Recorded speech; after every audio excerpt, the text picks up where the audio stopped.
going on, guys?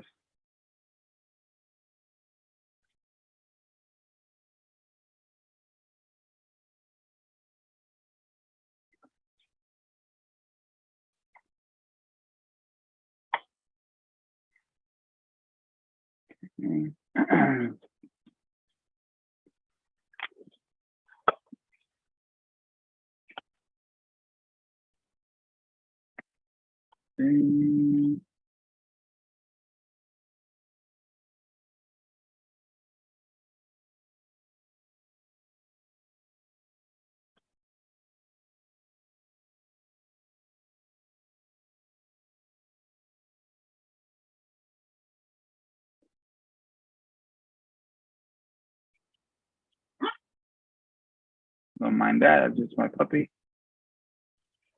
Hope everybody had a good week. Hope everybody had a good.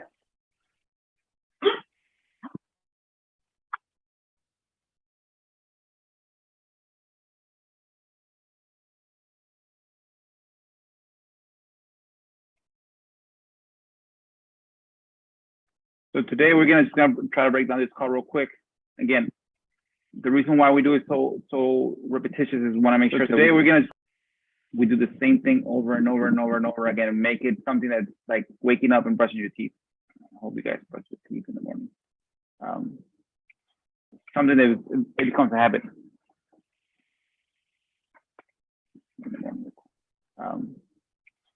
Something that it becomes a habit.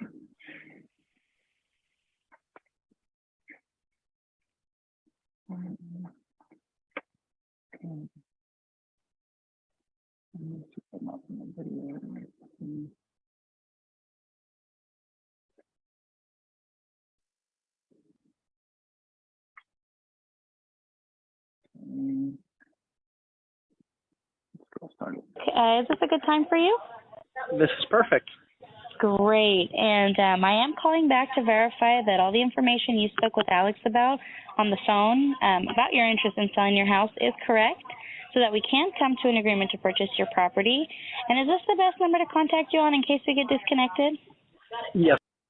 Again, I always use Alex and Ryan because Alex can be both male and female, and the same thing as Ryan. Ryan can be a guy and Ryan can be a girl. So again, when we're texting, it's Alex, and they get upset with me. I said, "Oh, you know what? I'm Alejandra." So they get like, "Oh, I'm sorry." It's just a little pattern interrupt that I cause the sellers to react to that way when they're becoming mean, that we're just reaching to them out of the blue. So again, always, my name is Alex. My name is Ryan. You may have your name. Make sure I have the right information. Okay, this is the reason for the call. So. Yes, it is. It is. Fantastic. And do you happen to have an alternative number where you may be reached at? This is really the best number for me. The best number for you. That's fine. Correct. And it does look like I have your email address, which is great. And Brandon, you did call us because you have a house you are hoping to sell. Yes?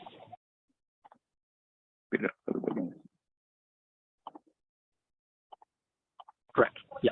Fantastic. We are definitely looking for another house to buy right now. And your house sounds like the kind we're looking for too. And the property is not currently listed with a real estate broker, correct? Correct. It's not listed. That's great. And we are speaking about 310. You always want to make sure that you're the only person that the customer is talking to, as far as is it listed, are you keeping it, et cetera. Why? Because you want to make sure you're the person who's going to give them the best solution. Because if it is, then you will basically say, well, oh, it is listed. Okay, perfect. So again, like sir, again, we are in the business of buying property. So when we buy properties, we buy it quick. We don't, again, you're going to give them the good things about buying it, selling it through us. Again, we buy it cash, we buy it as is, we buy it quick. We don't ask you to pay for the appraisal. We don't ask you to pay for the inspection. We don't ask you to pay for the recertification of the roof. We don't ask you for 10, 20 showings where you got to keep the house clean. So that's one of our main things that we buy it at, and we buy it cash. But I know you have it listed as an agent. Again, why would you reach out to us if you do have it listed with an agent? So you're literally giving them all the good things of selling it cash. And those good things are bad things with the realtor. You got to list it. You got to pay the commission. You got to keep it clean. You got to do repairs. You got to pay for the appraisal. You got to pay for the inspection. So again, that helps you as far as leveraging your skills, as far as, you know what, might be better to start it with me. But again, you have it listed with an agent. Why? Let me just get off my AirPods. I don't want them to die halfway. Better with my.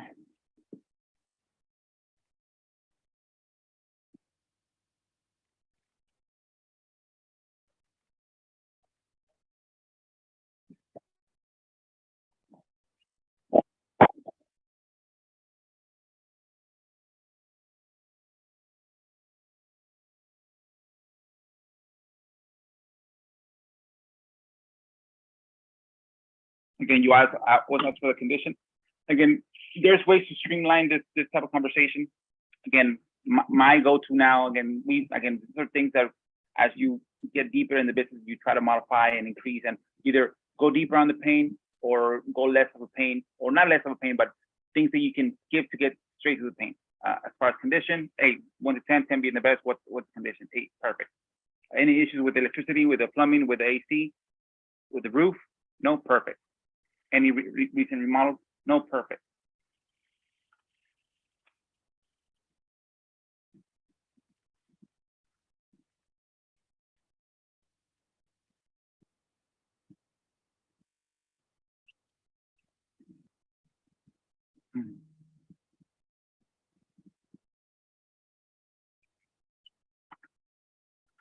Okay, again, he was trying to get into real estate. Again, real estate people think it's just, oh, it looks good in seminars. When you go to the seminars, oh yeah, just do this, and you're gonna get 30, 40K on your deal. Yes, again, he was trying to get into real estate. But sometimes it's not as easy. Sometimes things happen, you get to relocate. Now, here, to dig in more in the pain, oh, perfect, yeah, I know sometimes we get a better job in another place, but again, you don't have to sell it, you can always just be a landlord from far away. Again, it's good. And again, you might get a bad renter that might mess up your house, and you gotta have to get a local attorney to evict them, and then hire a contractor to come and fix the house, and then hire a realtor to get it relisted to get a renter in there. But again, that might not happen. Why not keep it? Remember, I'm putting all the worst things that can happen in front of him, so he sees like, no, I don't want to keep it. But you push it towards him.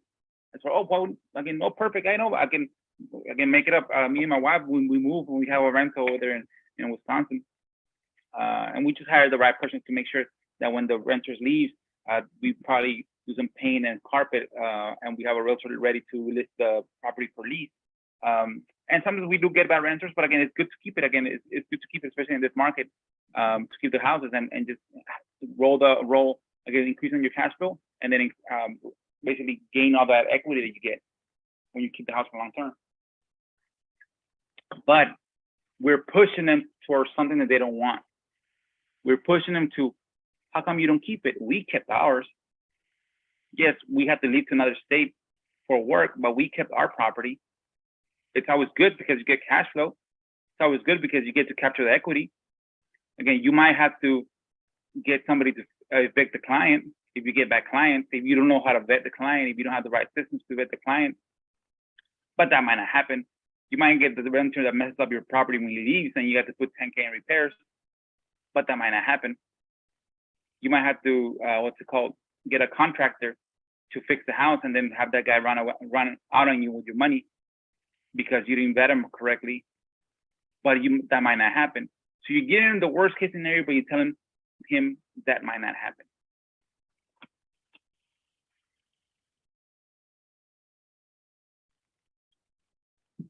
Again, that was the perfect decision to dig more in the paint.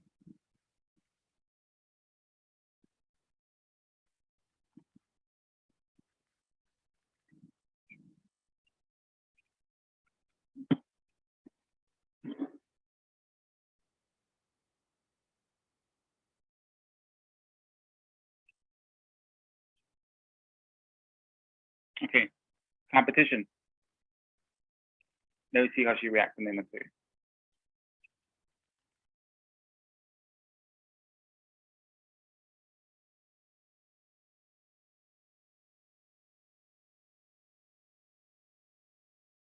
Okay. That was an opportunity to say, okay, perfect. Yeah, the We Buy people definitely give you the best price. Again, because we're gonna pull ourselves in there as far as the WeBuy people. Yeah, again, sometimes the price don't make sense as far as for the seller because they think they should get more for the property. But again, sometimes that's the best position where you can't be here anymore. You can't pay 2 mortgages anymore. You don't want to do repairs. You already left the city, so you're no longer there. So sometimes the WeBuy people might be the best option. Maybe again, and you got to weigh it, Mr. X. Either do I try to sell it for more and risk the property staying vacant, getting vandalized, not having to pay 2 mortgages, or do I sell it for a little bit of a discount, but quickly and close in 20 days? Because again, that was the perfect position as far as time to throw yourself in there. Perfect, yeah. Like, again, the WeBuy people, again, we do have a service in this business, in this sector of business and real estate. We do solve a lot of issues faster than a realtor. And he says that the realtor listed it and he listed it too high. I'm pretty sure. Again, remember, realtors are basically like really good marketers. They'll tell you what you want to hear. It's not that the realtor listed it too high; it's that he wanted too much money for it. Because again, usually a realtor will ask, "Well, how much do you think the house is worth?" And then they'll bring their comparable analysis. But again, if you got a realtor that just wants to get the business, oh yeah, $1 million, perfect. I'll list it for $1 million, even though it's not worth $1 million. Here, you could have opened that. You open that kind of worms by saying, "Okay, perfect. Oh, he listed it too high. What do you mean too high?" Put him on the spot. Okay, so he listed it for 100. Okay, so you already have your price there. So now you're literally working down from that price. Oh, really? Okay. So who came up with that price? Was it you or him or her? Okay. Did she bring the comparable analysis, or she just pulled it from a bag, a rabbit out of the bag, and just came out with that number? Again, you got to be attentive hearing, so you can get those places and those what's called positions in the conversation that you can stop them and dig down for information, because all those information that you get is your leverage down the road.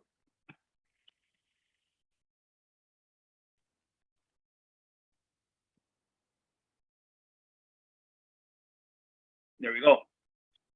The realtor wanted to list it for 105. Well, the realtor listed it for 105. He says it's worth 80. So then you got your 80 now. Let's see what he says now.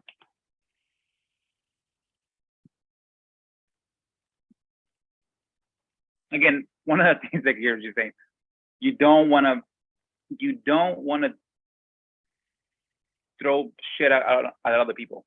Never. Again, that's kind of, it's petty, trying to make yourself feel and look better in front of other clients.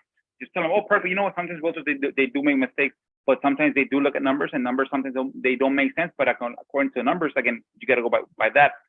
So probably she just looked at the wrong number. Again, not nothing against her, but it happened. Again, don't say. She said again, this call said it sounds like she didn't know what she was doing. No, you don't want to do that. You look bad, because right now, when you give him the number that you want to buy it at, it's going to be a real number. And he's like, oh, that's why you were shedding on the realtor, because you wanted to get it real low. So don't shed it on other people.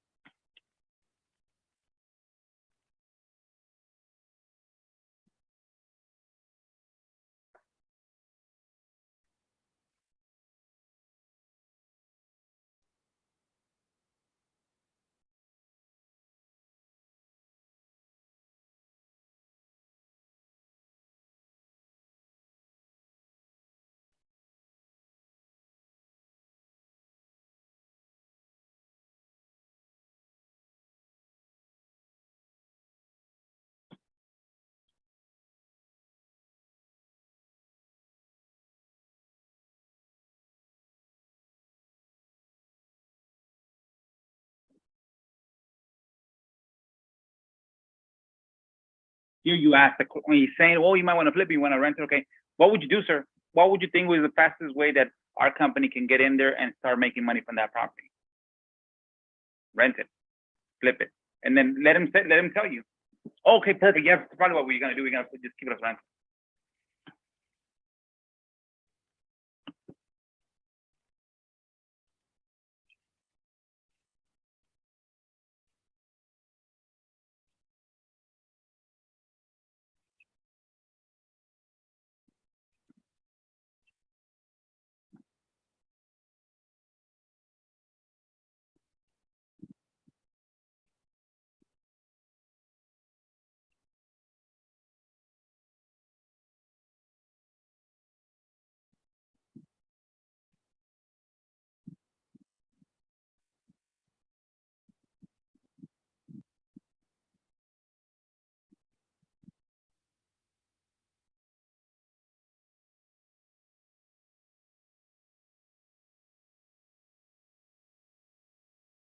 So now he dropped it from 80 to 75. Remember, he's telling us that he bought it 3 years ago. He's telling us that the realtor listed it for 100. Again, this is where you have the notepad, right? For 100, listed for 105, they didn't sell. He bought it for 80 3 years ago. And he said, maybe I can get 75. Now, this is the part where you know your area, you know your market. Again, most likely, if he bought it for 80, he bought it with retail money, which means that he bought it at what it was worth at 80. But again, 3 years on average, it probably gains around 5% of value if it was just a regular market. So it'll be 4,000. It'll be probably worth around 89 in 3 years, 89, 90 in 3 years. And now he wants 75. So you're already in the game as far as equity, as far as good price range.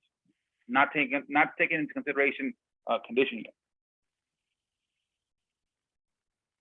Again, this is where when the price doesn't make sense, when it's too high, you want to negotiate much lower price. You say, well, do you know what properties in your area in the same similar condition are selling for? This is where you want to know, okay, this is Main Street, this is West Street, this is W Street. So you know, okay, there's a house in West Street. Do you know where that's at? Yes, okay, perfect. And then you bring the property from that area. Okay, there's a property that was sold in the last 12 months, similar as far as square footage, location in the area, and size of the lot. That's sold for 65 or sold for whatever. Try to get the lowest comp available.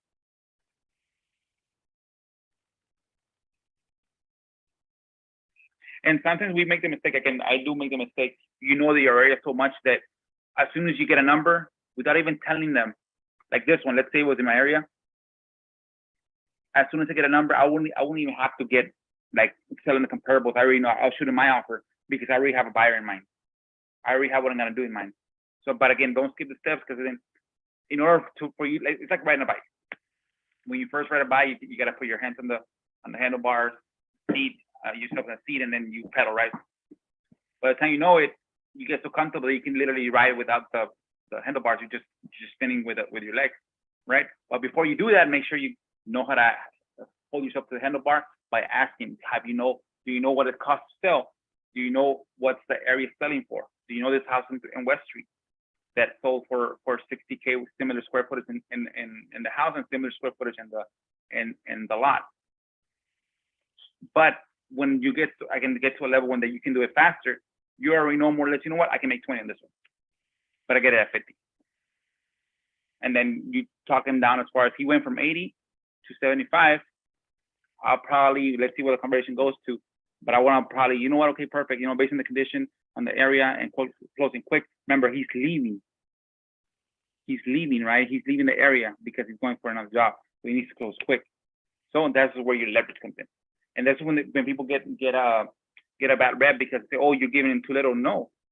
What is time worth? What is time worth to you?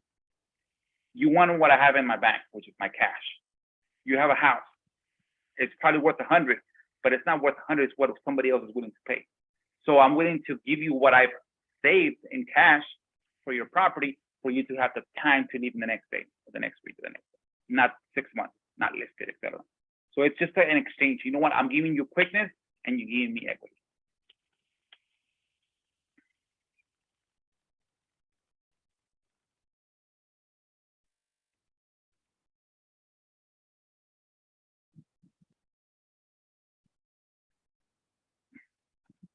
So he said he knows that the area is selling for, there's some that are selling for 95, but they have been sitting on the market for a while. And they're not as nice as his. They're not, and they're nicer than his.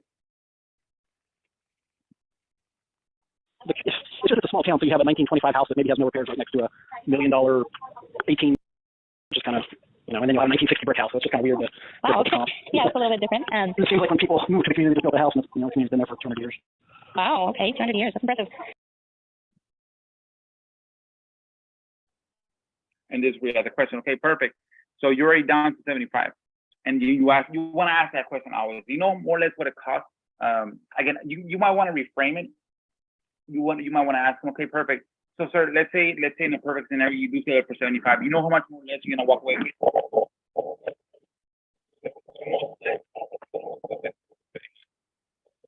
This is where you're saying, you know what's the cost? Yes, that's kind of why I figured. You know, you got the realtor, and you got the banks, and you got That's why I figured.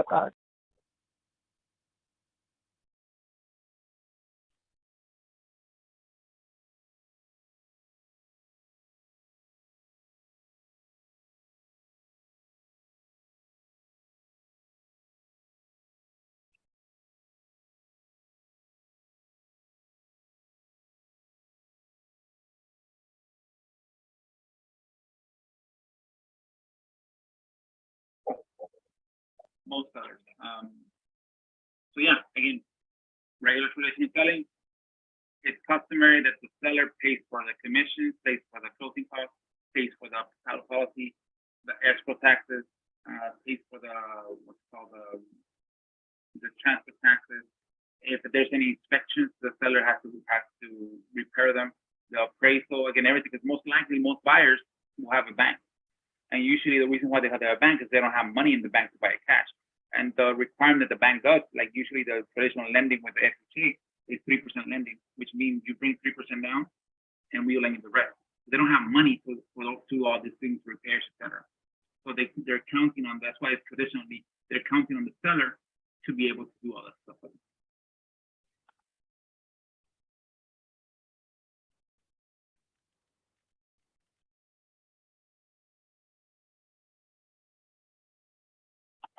So there you go. That's another golden nugget that you asked for.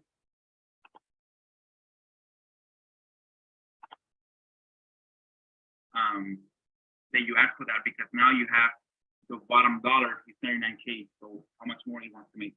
And now you know that basically he tried to sell it for 105, it didn't work out. He bought it for 80, he's going to do 75. He knows that there's 6K more left in cost of closing to sell it. So now you're already what, 75, you're at 69 already. And knowing that most properties are appraised 5% a day, 5% a year, it's probably worth 90 right now in current conditions. And now he's down to 60, 70, 60.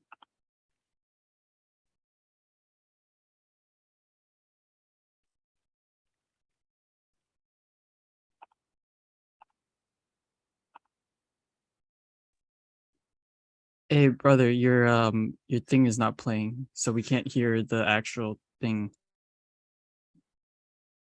So there's two ways to frame it here. The ways that she framed it, and how much do you want to walk away with? Sometimes clients I've noticed that they get confused. Like, what do you mean walk away with?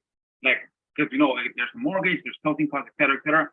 How much do you want to have to check at the end of the day? Sometimes they get confused.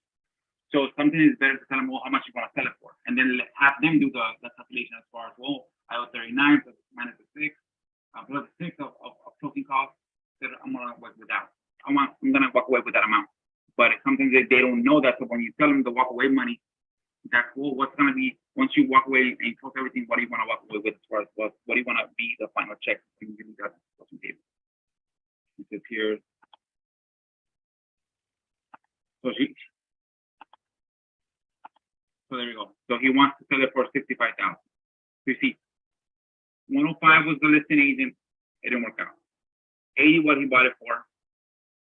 He said, I'm going to walk away with 75.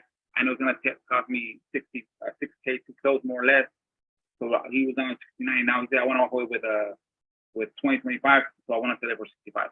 So you're already in the game there.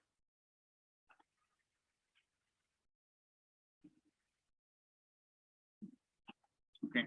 You asked them, okay, perfect. So you want to walk away with 25, 20, 25. So you want to sell it for 20, 25. 20, he's selling it for 60. 25, he's selling it for 65. So again, the lowest, you always look at the lowest. Okay, you want to walk away with 20. Okay, perfect. Is that the lowest you can see yourself doing that for? Again, we are gonna be closing it quickly, so you don't have to bring in the paint. So you don't have to have double payment. You don't have to do inspection. So you don't have to do repairs. So you don't have to have showings, multiple showings for the next month. So you see yourself doing better.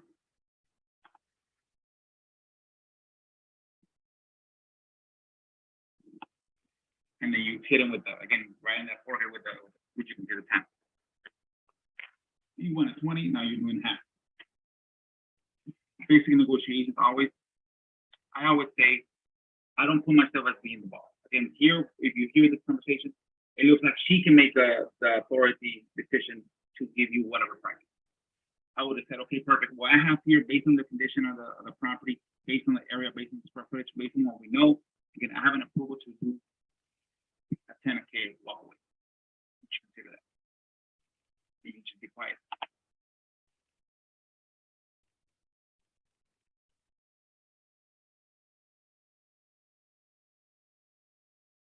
Hey, Vic. Okay, let me do this. Thank you, brother. And that's a good thing I put the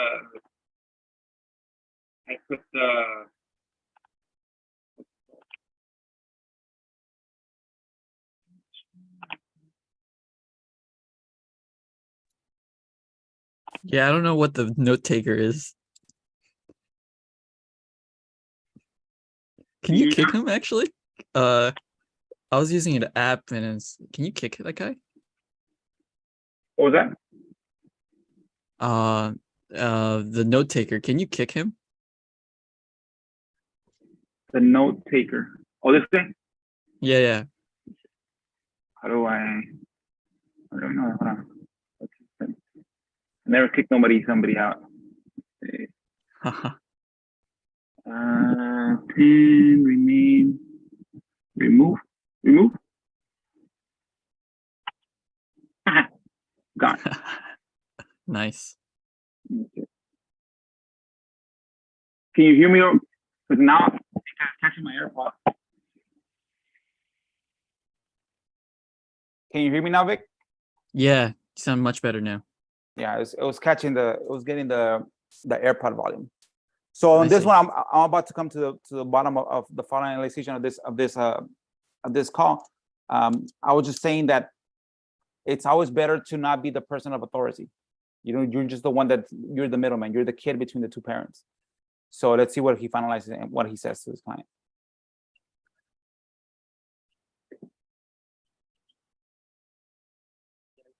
Okay, remember, you don't want to do this because this is like, well, you're just basically shooting random numbers. Would you consider this? Would you consider this? Would you consider this? Like, no, you want to make sure that, okay, I can offer you 10. Perfect. You know what? If I could, I got to get an approval. Would you consider something a little bit less, a little bit more? Again, you always want to get an approval. Let me see what's going on here. Let me make sure that I'm good. It's not showing. Share.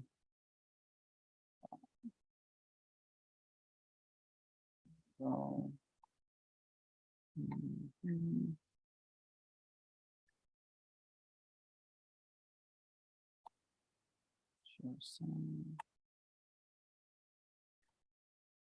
Because you just don't want to go 10, 13, 20. No, you want to make sure that, okay, well, if I do get an approval, again, I don't know, I might be able to push my manager to do maybe 12, 13,000. Is that something, before I go talk to them, that you guys would you like to consider? Don't just say, can you 13? Because that sounds like, oh, you're just baiting 12. You're doing like 10, 11, 12, 13. Again, until it hits, that's not the way you negotiate. 20 to 25. 20 for you to sell it, okay. So that means, again, I put the contract at about 60 to 65. 60 to 65. And 15, would that work for you? No. No? Because you already lost this client. Because you went 10, no, 13, no, 15, no. You already lost them. I'm not trying to be difficult, but No, that's fine. So what you're saying is that at 20, in order for you to get a lower price, you have to give something. I would say, okay, perfect. I can probably do a little bit more, but I need more time. Or I can lock it up for 60 right now, but I gotta go in there and verify the condition. I'm hoping that it's better than I think. Don't just say 15, 20, or just throwing numbers out of your hat without even thinking. Because his bottom line is 20. You started at 10, and then you went 10, 13, 15 again, without any reason why you went up. You just want to get the best price. It's like when you go to a car. Oh, you know what? I came here to look at this used car, and you wanted 5, but now I see that the tires are pretty bad. Would you consider 3? No, I can do 3. I can do 45. Well, I can do 45. Again, I did notice that the 2 headlights are kind of dim, and we'll probably need to replace them. Would you do 33? No, I can probably do 44. Okay, I can't do 44, but I do see that, again, though the shifting of the car was a little bit rough, again, I know it's a used car, but can you do 37?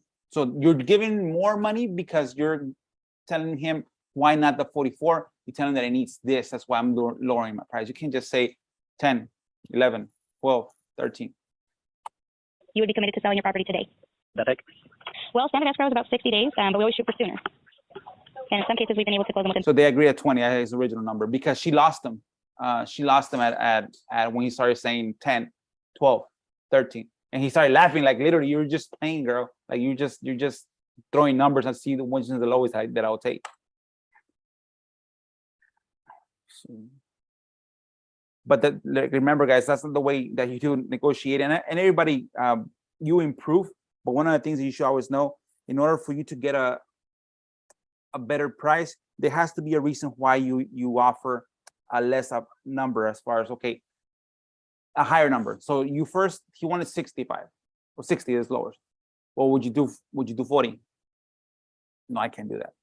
Okay. Again, I might be able to give you more. Again, I had to run it by my manager. Again, there's ways that we can pay a little bit more, especially if we actually get in there. But we want to make sure we got something on paper right now, so that the person that my boss is going to hire to do the assets walkthrough, he has something tangible to be able to send them over there. If he can you see yourself doing maybe? I'm hoping that, again, you see the process. I'm hoping that the property is in good condition. Can you see yourself doing 50? Again, remember, you just didn't throw 50, 40, no, 50, no. You told them why you're gonna do a little more. You're gonna give it more because you think the property is gonna be a little bit higher, and you think that a little better, that once we do the walkthrough, that person that is gonna get the walkthrough is gonna say, you know what, the house is pretty good. But again, that's the way that you give more money by getting a consideration. How?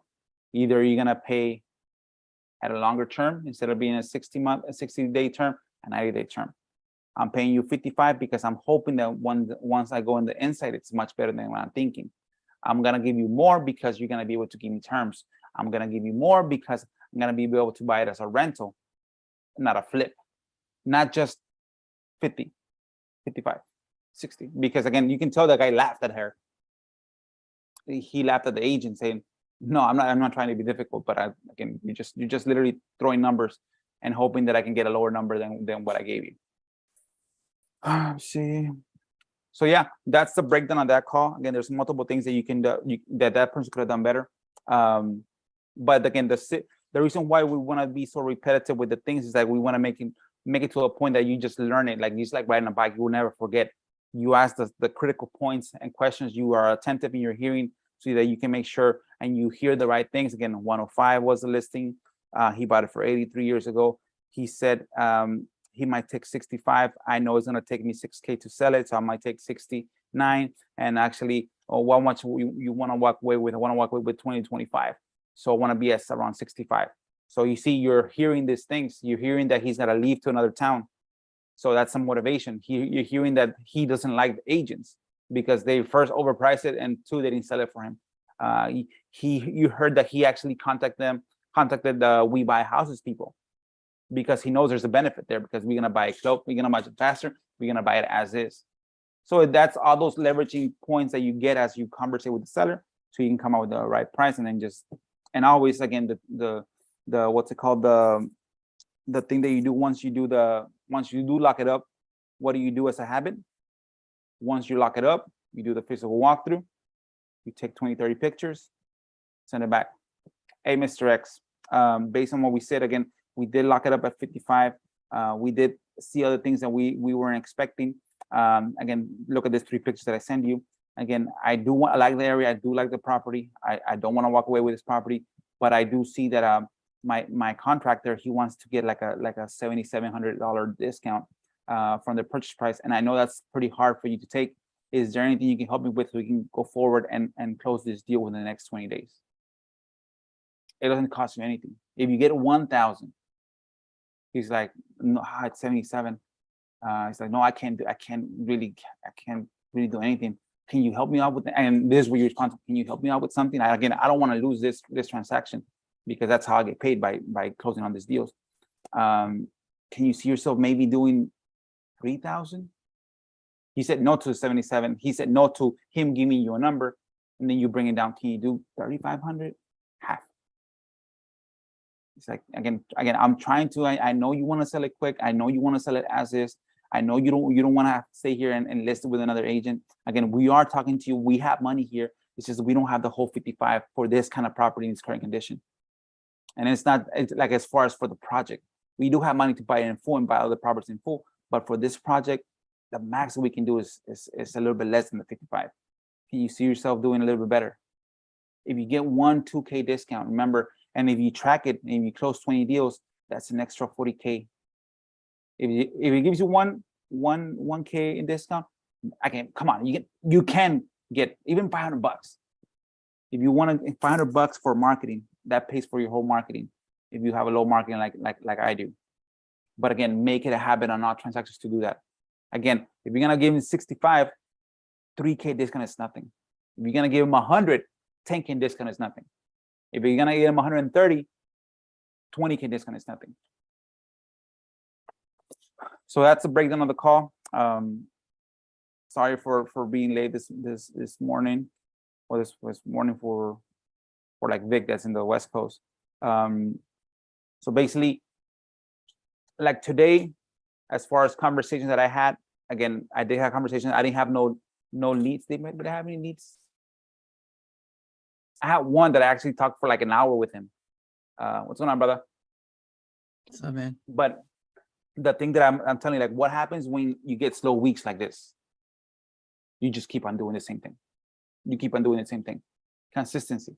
Because again, there's flows of people's motivation. It goes up and down. But again, if you get a low week, let's say you get 2 low weeks on a month, and then you say, fuck it, it's not gonna work out, and you quit, then somebody else is actually seeing it's consistency that makes a difference.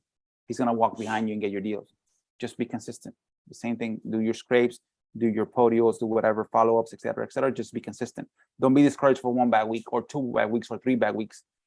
It's just being consistent. If you're doing the work, like, mind yourself that you're being paid for doing the work, posting the vendor signs, posting the Facebook posts, posting this, doing this.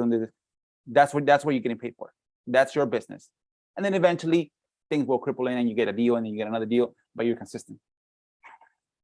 What's going on, Vic? How was your weekend? How was your week, man? I didn't do much this week. I was pretty sick. What happened, man? I have an infection. Oh, shoot. Yeah, it's pretty bad. Can't even speak for the most part, but yeah, ear infection and a oh, throat wow. infection. Yeah, actually, all that's connected. Yeah. The bad thing, you're not near the border like us. I can get antibiotics, like the strong antibiotics. That shit is like boom. You get the antibiotic in your body, man. That shit, within 3 days you start sweating, and then you're because I had a real bad. I came from Vegas and I got really sick with my throat, dude. Really sick. I usually don't get sick, but I took antibiotics within 3 days. Poof. Like it was real bad. I was working out, I was sweating and everything. But yeah, man, I hope you get better. Thank you. Yeah, that's a good thing of being close to the border, that we can definitely buy strong antibiotics. Yeah, usually when we're back in Texas, we're near the border as well. So she can just hop over and buy the medicine really cheap. Even just get a shot. Go get a shot and they'll fix you up right away, man. Well, I hope that you get better, man. It sounds like I get easier talking, which is good. Yeah, thank you. But did you hear about the new Twilio update and stuff?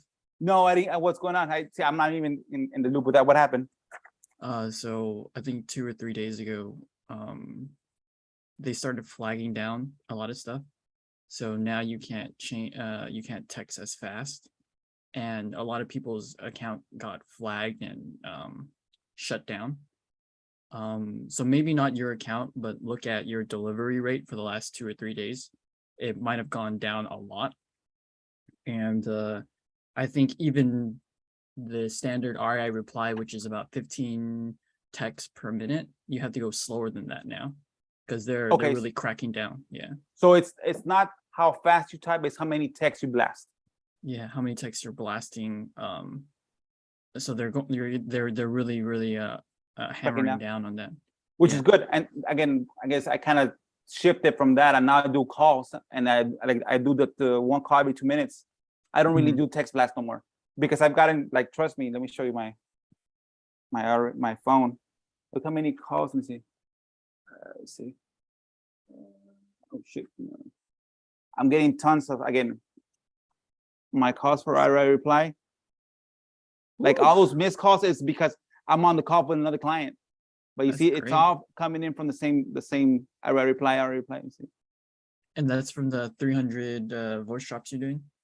No, that's from the one every 2 minutes. Oh, nice. Yeah. So it's calling. So, man, it's crazy. You see, you can focus on it. You see, it says IRA reply, Alex. There we go. Yeah. So those Getting are a all the lot. calls that are coming. Yes. And that's, so usually on a daily basis, I probably get like 30 conversations, 30 to 40 conversations. That's great. From people that are calling me back. Not the one, and not including the ones where they text me, who's this? But it's working. Like, Yeah, that that's way. you know, like that's the marketer's dream, 30 inbound calls, not like outbound calls, 30 inbound calls with calls. sellers. That's Yeah. very good numbers. And if you look at it, how much is it costing me to do the 30 to get 30 inbound calls? It's nothing. How many RBMs? One every 2 minutes, in an 8-hour shift is probably like doing like 300. So yeah, I think you 300 calculated like $15 or something like that, or something. Yeah, 300 points, one penny, right? 1.25 pennies. Yeah, like $3, $4 actually. It's a little bit less. Yeah, for the whole campaign, yes, because you do two voice drops, Right. and then you do the text. But for the ones that call me right away, if I just do it once, it's only $3 a day for 30 calls, which is awesome. Yesterday, I have another. I had that lead, the mobile deal, mobile lane street. That guy lost. I was in the call with the guy for like an hour and a half, dude. Wow. He was talking, but that might be an owner finance deal because he doesn't want to pay MERS. MERS is the Medicaid. So that his wife has been receiving Medicaid, and now his wife is like in a full-time home, but he doesn't want to sell it. I tell him, you know what? The only way that they will charge you the MERS, which is when you sell it outside the family. So you want to sell it to me through a title company, they'll have to run the MERS. They run your social number, they run her social number, and if the government ever paid you anything, they'll try to get it back, recoup it. And if they pay you $300,000, then they'll keep the whole house, basically. But he says, and I was like, the only way you can do it that where you don't have to pay, be charged for that, is you sell it to me, owner finance, and we put it in a land trust, and it stays on your name. So it's like you never sold it. Right. And I pay you on a monthly basis.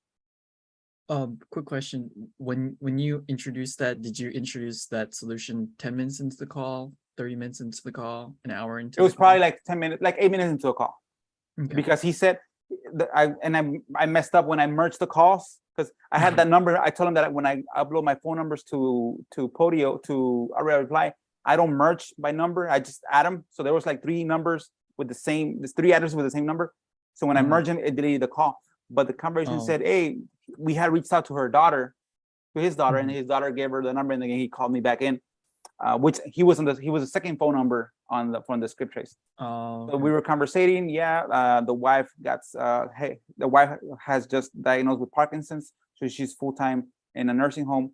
But she's like, oh, I don't want to sell it because he was telling me that the government wants to take it away. But like, yeah, the MERS will take it away, because if they give you more than what it's worth, they'll ask for the whole money back. The only way you can avoid that, again, and just keep it in the family, is that when you give it to your daughter, and then your daughter gives it to her kid, it never leaves the family, so you don't have to pay for the MERS unless you die, basically. Which is the guy. He's like, the only way you can avoid that as to get your money is that if you basically owner finance it to me. Basically, what does that mean? Like, yeah, you sell it for, let's say you sell it for me to 50, and I pay you on a monthly basis. I'll pay you $300 for the next 10 years. He's like, okay, that might work. But he was talking about, and the good thing, I was conversating with him and I was doing some work, but I missed like 4 calls while I was in the line. I didn't want to cut him off. But again, the conversation with you like 3-4 weeks ago, that's been my bread and butter. Just three or four setting up those accounts and just wait for the calls, answering them live. Yeah, even just like one strategy, just getting that to getting it perfect and getting it adjusted and stuff like that. Yep. I mean, it's good for like a beginner to be listening. You're just one strategy away from getting a very good something that could completely change your business, right? Like this is very helpful change that you made recently. Yep. Trust me, it's and right now I'm pretty sure I already finished my bulk leads. That's why I'm not getting any calls. Yeah, because the campaign's been completed. So it completed this morning. And that one was done for how many dials did I do? View details. It doesn't say what was the count. It was like this was campaign. Tell you progress. Which campaign was this one? Oh, the 822 data. So this was only 300 accounts. That was all my lead notifications, my affidavits, all those tokens. And now what I'm doing, because there's a reason why I got these properties, right? This leads, right? So once I do get a client that it is a client, but he tells me no, I just put him on a 7-month follow-up because that is my client. So I don't disregard. He's telling me no. I just follow up in the next year. And the way at the beginning, the way that I'm answering the call is by doing the pattern interrupt, because I was answering, hey, Mr. X, yeah, we emailed you a letter. Oh no, I wasn't like that. It was saying, yes, we actually, the reason why we call you back, is that your house on 123 Main Street? I was getting that and I was getting click, don't call me. So they were not giving me the time to hear me, right? So then I was like, okay, I wanna change it to, hey, I'm just following up, did you get that letter? But all these numbers, I already called them before. I already texted them before. So they probably already know that. So the way that I'm doing it is like, I'm doing the follow-up. Yeah, we mailed you a letter, it was in a green envelope, did you get it? And they're like, and I stay quiet and they're like, who's this? This Alex, sir. Yeah, my boss Robert mailed you a letter. It was to see if you were interested in selling that house. It was a green envelope. So they already heard me. Selling a house, buying a house, green envelope. It's like, no, okay, yeah, probably I'll check on the mail. Well, what it is that we're trying to buy properties in that area, etc. So now they're hearing me. They already heard me. So I got 2 leads. One was in a senior, in a over 65 community that the guy's gonna send me pictures. Let me see if I have it. And then this guy, the mobile street. Let me see, was he gonna send me pictures? And then putting him in the box where they reply to me, like the one you told me with you have the what's it called, the replies and the callbacks. I have those 2 smart lists, and now I can just go through those smart lists much faster. So that's another hack that I learned from you, my brother. When you changed it from the first time, because it was like the 1, 2, 3, whatever, and then you changed it to the how you're doing with a green envelope now, was that like 3 days in, or was it 2 weeks in? When did you change it up? When did you decide to like say this was not working? Which part? Sorry, I didn't hear you. Oh, sorry. So because you were initially going like, hey, is this 123 Main Street? Yes. Blah, blah, blah. And then you decided to switch it up and change it to the green envelope one, the one you're using now, right? Probably it was Tuesday, but probably like Monday, towards the last part of Monday, because I got like 30 calls on Monday, and and all of them I was doing like that. Yes, is that your property on Main Street? And they were like, nah, I don't want to sell it, whatever the fuck. They were not even hearing me out. So I was like, nah, let me switch it. Let me see. I was thinking, how can I do it where I can give them pattern interrupt, and then I can give them my pitch, and then wait for them to respond. She's like, yeah, hey, Mr. X, I'm just following up. But usually all these calls are calling me back. So it's like if I just call them. So I can't say, yeah, hello. I can't do the hello because I had to assume they're calling back. Like, hey, thank you for calling me back. Did you get our letter already? That's how I start. What are you talking about, letter? Yeah, it was a green envelope letter sent by Robert. He's trying to see if you're interested in selling your house. It was mailed yesterday or 10 days ago. And he's like, who's Robert? So they already heard me. He wants to buy a house. Who's Robert? So again, that has shifted me where they can give me at least a minute in conversation. Because before is that your house? Because before I was going to, yeah, hello. And they're like, who's this? They will get upset because they're like, if they're calling me, like, no, it's a callback. So it's like, hey, what's up, man? Thank you for calling me back. You're supposed to react like that. And that helped me do it that way. But it works. And usually I started that doing like towards the last part of Monday or Tuesday or the early part of Tuesday, and it's been helping me a lot. And I got that I got 2 deals. That one where the senior, I have it in my podium, I need to track it. Where it was an affidavit of heirship. The lady passed away, the mom passed away. So he's selling the property. Did I have it here? I had it here. Not small. I know it's in my podium. I need to track it the right way. Let's see. But he's getting me. He said I gave him an offer range of 68 to 108. It's probably worth 169. And he said, okay. He said, does that work for you? Like, it's also furnished. So he's trying to get me to be at the 108 price range, the higher price range. Like, oh, perfect. Yeah, go ahead and send me pictures of it. And I have it on a follow up for my already replies. Or what's today, the 5th? And now I have 58 follow-ups that I got to do. So again, just for the week, for 3 days that I've been doing this. But it's good, man. Again, that's been a shift. And good thing that you said that Twilio had changed his changes. Yeah, I'm pretty sure they're gonna start cracking down on everything. And that's why it's not good to go with the fad, where I'm gonna drop all my campaigns and just do straight texting. No, you want to make sure you keep consistent with the bandit signs, you keep consistent with the text, you keep consistent with the stickers, you keep consistent with the other things that you do. Just be consistent, because one of them's gonna, again, remember, I'm pretty sure as soon as text gets so penalized for these big dogs, they're gonna go somewhere else, and then eventually people are gonna they're gonna stop doing the text, and that's when you're gonna be only doing texting by yourself. It's like letters. When the texting got so popular, people stopped doing letters, and the people that actually kept doing letters started getting more deals because nobody else was doing letters. Because it's costing me $1 to mail a letter and a penny to drop a text. Might as well do a text. But when there's nobody there, I don't care if it takes me $100. If I get a deal for 30K, I don't care to drop 50 letters for $100. So again, you always want to make sure you keep consistent with your channels, no matter what. And right now, my channel it's that the conversations through voice drop, and then just answering live. But yeah, my man. Thanks to you, my brother.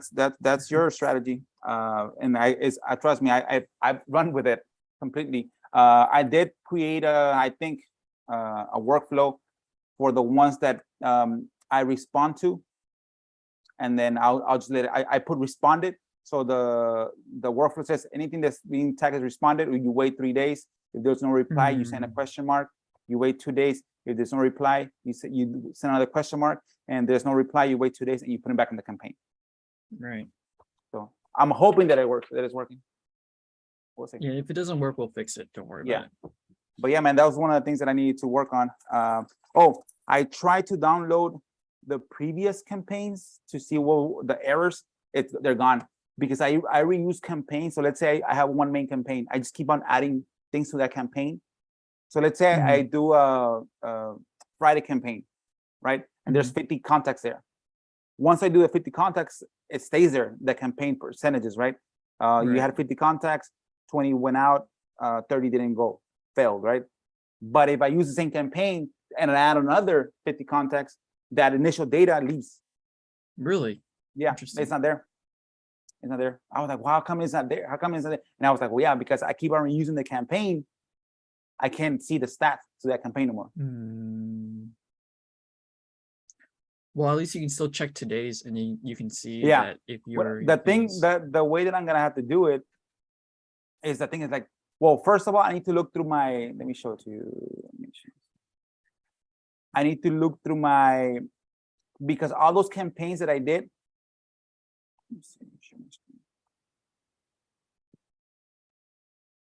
see all those campaigns that I did, because if you add it up, man, that's a lot of numbers, like 13, 14, 26. It's like around I probably already texted almost all in my campaign. Mhm. All these that when I started doing the campaigns, like all these generals, Yeah. I did download the initial text that failed. So all I Okay. have to do is basically go through my, and the reason why I know it's there because I uploaded it to my Google Sheets Mhm. instead of to my Excel sheets. So Google Sheets keeps the record.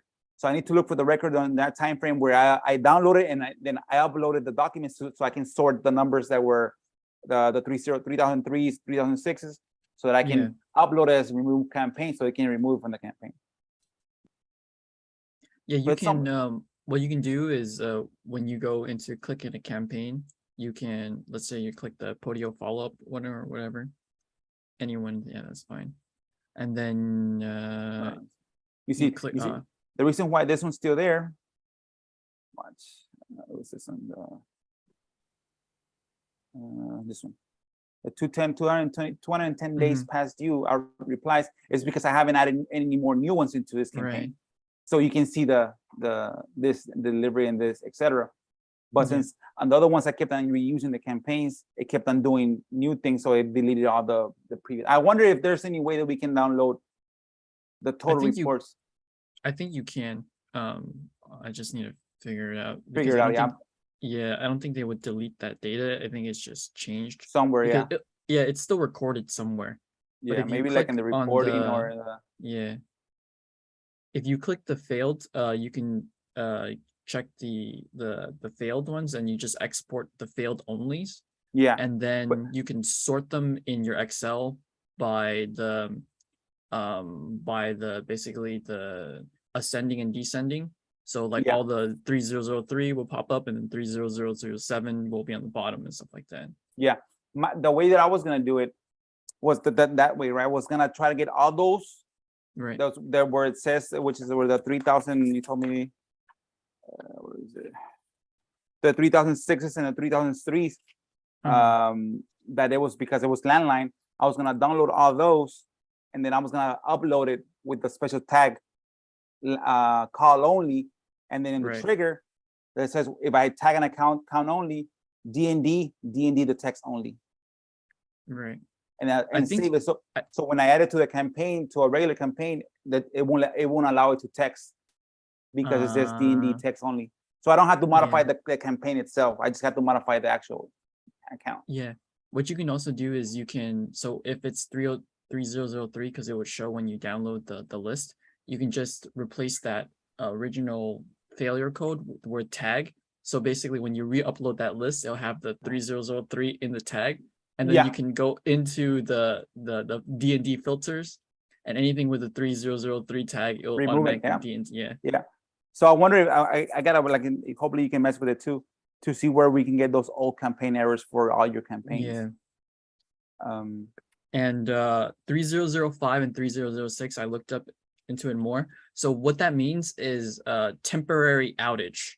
So like, for example, let's say their phone was off, right? So the number may be still valid, but let's say their phone was off or in airplane mode or something like that. So it was just temporarily disconnected where when you sent the message, it just didn't deliver because their phone was off or something like that.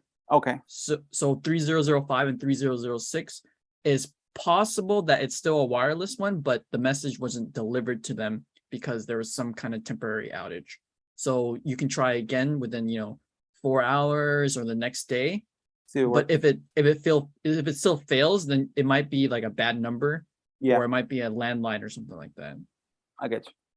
Yeah, I get you. So yeah, that's the things that I'm pretty sure it's somewhere in my Excel sheets. But yeah, so you say you didn't do any marketing as far as because you were sick this week? Yeah, I slacked off. So next week, if I slack off again, you gotta. Yeah, man, gotta put you on the spot, man. You gotta be like the dog, like you're like he took a 5-minute break and you're like, you're fired, man. Yeah, I gotta let you go, man. What was I gonna tell you? It's only you and your partner, you said, right? Yeah, it's her and my partner that we do the acquisition parts, and then we have VAs doing their specific thing. Like Okay. there's the marketing VA that answers the inbound stuff or the replies, the most of the junk to the first two or three replies. And then I have a VA skip tracing. How big is or your team? Sorry, I didn't even, I think I asked you this question, but and again, I guess you didn't map it. So it's it's just you, who's just on top? me. So I'm on top. Okay. And then I have my partner who does she's basically the lead manager. And then Okay. there's the marketing VA and or the one that responds to most of the inbound texts. Okay. We don't really use him that much anymore because we're scaling down from 3,000 a week to 1,000 a week for text, outbound text. Especially now because of the Twilio thing. I feel like we need to really know what numbers and to control it. Because Yeah, because you're still doing 3,000, right? You said? Yeah, 3,000 a week. It's like it was a really big number. And it's let me ask you this: is it per number or per Twilio account that they're monitoring? So I believe it is per number, but if your number gets flagged too much, they're gonna take down your account. The whole Twilio account. Yeah, because I've seen well, what happens first is let's say you're using REI reply or a version of REI reply like Go High Level or any of those alternatives. They'll flag what happens is your account will be shut down first. So your REI reply account will be temporarily disabled or shut down. And it'll have like these error codes. I'm not sure what the error code is exactly. I think it's like 3009. Where it says like you've been blocked. So like your account has been flagged so many times by people blocking you because your thing, they would just say, oh, this is spam, right? Or the carrier says this is spam. And then that happens too many times. And then Twilio will block you or RI reply will get blocked by Twilio or some version or variation of that. And then your account will go down. Okay. Yeah. And so And that's is that what has only been happening through a text right now?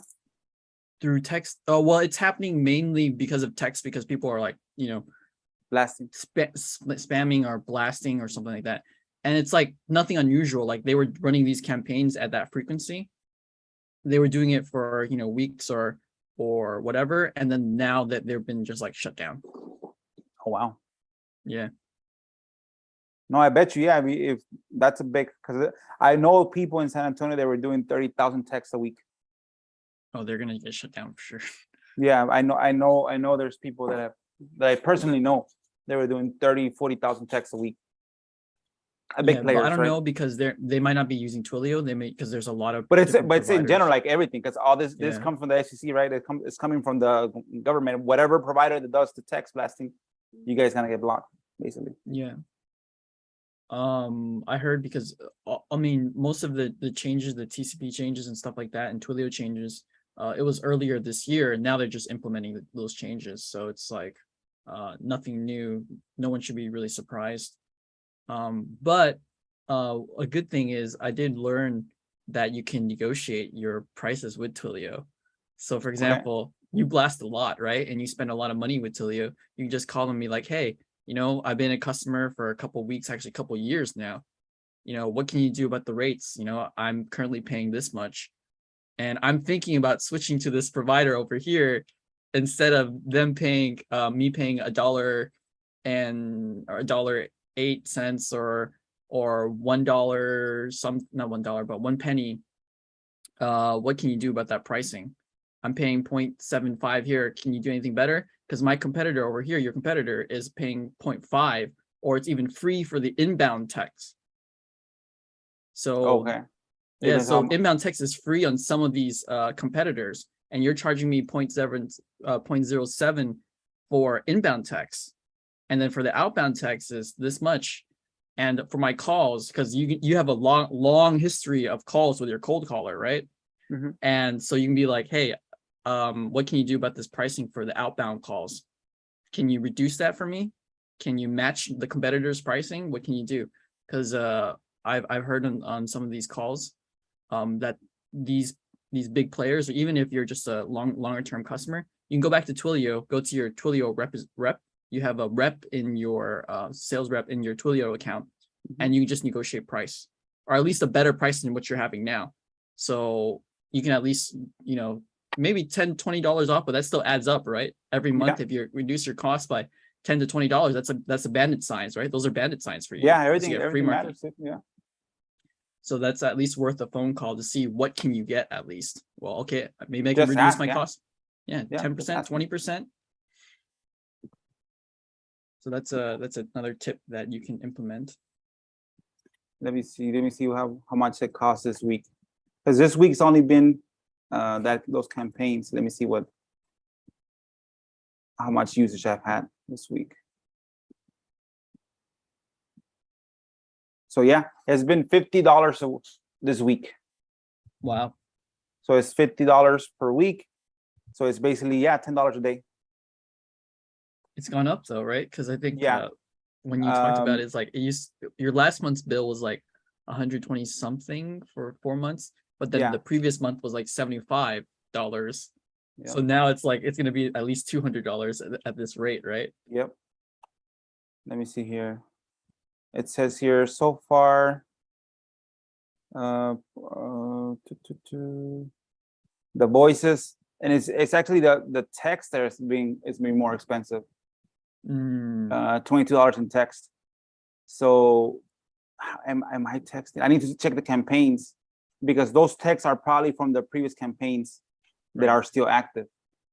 So again, if I can remove the text and just do 2 blasts, two voice drops, we'll see. I need to figure it out. But again, that's what my cost has been. So I was thinking, so it's $10 a day. You said 15. It's been $10 a day, more or less, that I've been spending on. So it's gonna be what, $10 times 6, 60. It's gonna be like 240. 240 now. How much do I pay my VA? Still less than your cold caller, right? Yeah. How much do I pay my VA? You get the same amount of inbound calls, I think, right? But even a little bit more, maybe. So it offset it, because my VA, my caller, I was paying them $40, 40 hours. Let's see, 40 times 350. I was paying them $140 a week times 4, $560 a week. So I cut my cost in half. Nice. So So again, you see how you just want to make sure that you where to improve, and where to reduce your cost. But man, that's good that we reduce our cost by half. So now my total cost is probably going to be like $500 a month, because my other VA is what is 60 times 4. My other VA is 240 plus 250 is 590. It's going to be like around $600. My total marketing cost. And I'll probably modify it where I can get only, what's it called? I'll reduce my cost and I need to see what's this programmable text that are charging me half. Like, this is a lot, $22 in text. I need to see what campaign is active right now. That's where I need to figure out what campaign is active that's sending those texts out. Okay, that's a lot of text that it's sending.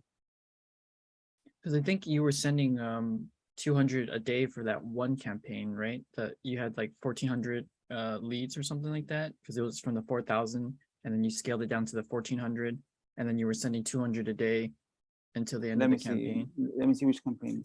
Let me show it to you.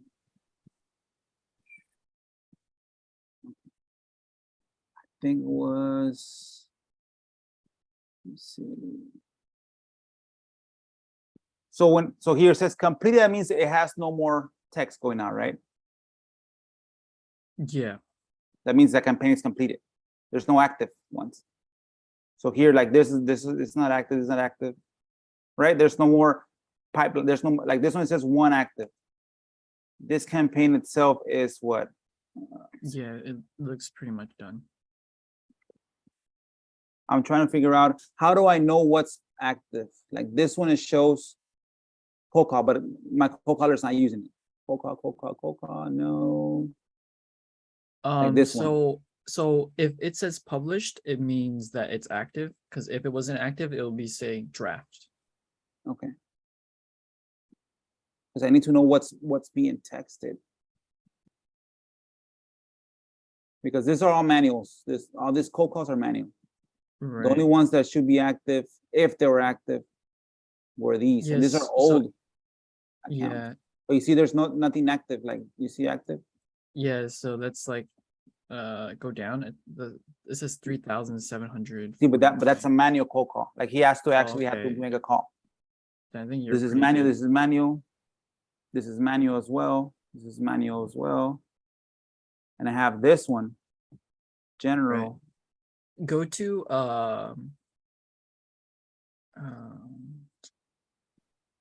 you can check the reporting in the right there, and then you can check the I think it's agent reporting. It's been a while since I checked. And then you can see the SMS, right? And you can see, oh, Let me see. so it looks like, yeah, you can put the date from July, whatever. So this is, or whatever. Yeah, pick the person, and then you can pick the date right there. Yeah. And then you can just check, like, for this week, how many did you send out? Okay, so 200. That means you didn't really throw a campaign, because your campaigns are usually like 200 plus. Okay. So, but why is Twilio telling me that you see this screen? yeah, but that's for entire August though. And that says, Well, yeah, it's only been 5 days though. Like August is it's only 5 days. It's today's the 5th. It might be because your other numbers, because you have 3 numbers, right? So that account is just per one number, isn't it? Because one agent per number. No, this is the whole, because you see it here in the bottom. Yeah. No, but what I'm talking about is when you were looking up the one on REI reply, and the reporting is per number. So you go back to REI reply. Yeah, so you selected Alex, right? So you that's for everybody. Oh yeah. Shit. Yeah, sometimes it doesn't give everyone, because those are sometimes only replies and not the actual outbound sent. So most likely the other is just pure outbound. But I need to figure it out, because I don't, that's a lot of text. What's the cost per text? Yeah, there's a $22 in text for August is pretty fucking crazy. For the 5 days, that means I send out. No, it's not even 7. No, I think it's I think also it might count the SMS as the voice drops. No, but it has programmable voicemails. Watch this right here. Because those might be calls too. You can just call Twilio. Oh, well, actually, you can click on it, view all product usage, to see what the fuck why is it so expensive.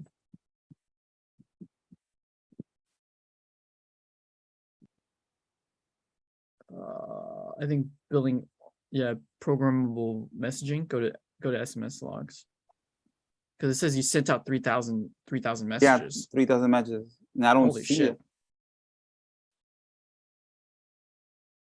Start date. Date.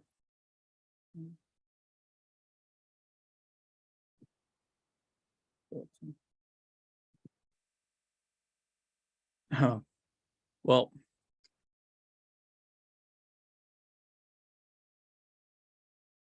That's good. I like seeing that when it says undelivered. That means there's a lot of money to be made. To be saved, yeah. But like, let's say like today. Let's say today. Nothing. Let's say yesterday. Nothing. Let's say no, I think it's because you have to do it. You have to do 3 to 4. Oh, a bigger range. Yeah. Or 1 to something like that.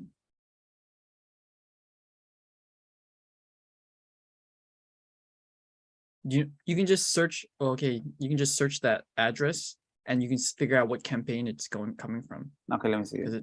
Yeah. Oh, 2.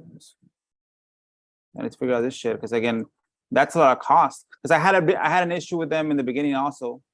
Yeah. Because of the campaigns, and I figured, okay, it's pretty much. Did you just figure out this right now, or did you just notice? If you look at it, let me see if I can go back to my Twilio.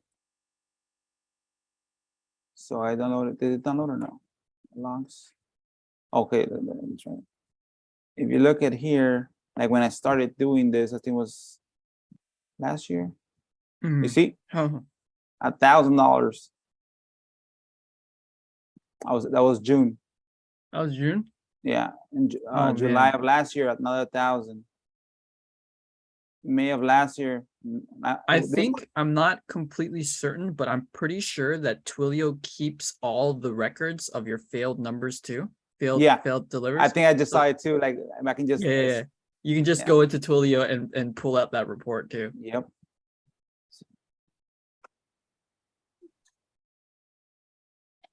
Sorry, Mr. Garza, you're gonna be exposed.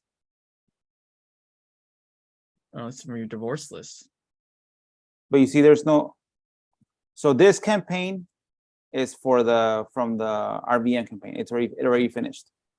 It was the RVM, the 2 calls and the text. So does your RVM count as the thing? So is it just the So yeah, I should voice? count. This one's 1, but I don't have that many. I don't have. That means I have 3,000 texts. Let's say you take away what we replied. Let's say I replied to 500 per se. Yeah. Because when they say 3,000, it means like 1,500 outbound and then 1,500 received or something like that. Well, not 1,500 received, but let's say you have 2,000 outbound and then 1,000 people reply back to you. It counts that as 3,000, right? I'm gonna do and it this. looks like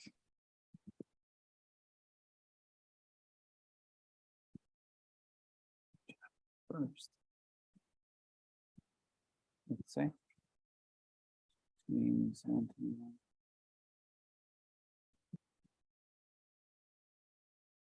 It's too far away. Yeah, it doesn't go too far. See, please provide a valid date and try it again. It only keeps it up to July. What? no, I don't. I Maybe think just there's something wrong. within the month. Please provide a valid date. So again, I guess it deleted it from July the 1st, 2021 and on. Like I just missed the month. I'm thinking. Oh, really? Interesting. You see, it's weird. Because now I put 7-1. Let's see. I'll mess with it. Yeah. Or if anything, you just contact support and then just tell them to email you the records manually, because they can just download it from their end and then send it to you to your email. Yeah. If you can't access it from the site. So yeah, it's not a really big issue. You can solve it with a phone call while you're talking to them about lowering your rates. Yeah. Hey man, yeah. What was this about? I spent $1,000 with you guys and you guys are fucking up my account. What's up? Yeah, man. It's I want a crazy. discount. But I need to know what's going on with that messaging. That's 2 errors. Error logs. So what is this?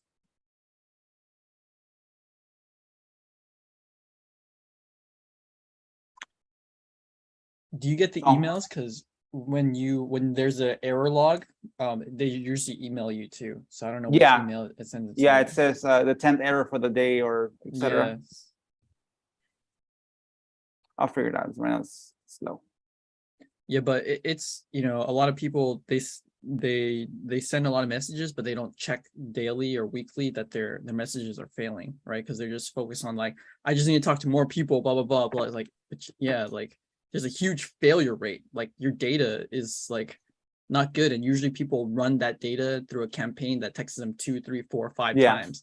So you're wasting all that money with a follow-up too, because like you said before, what I learned from you is like the money is in the follow-up, right?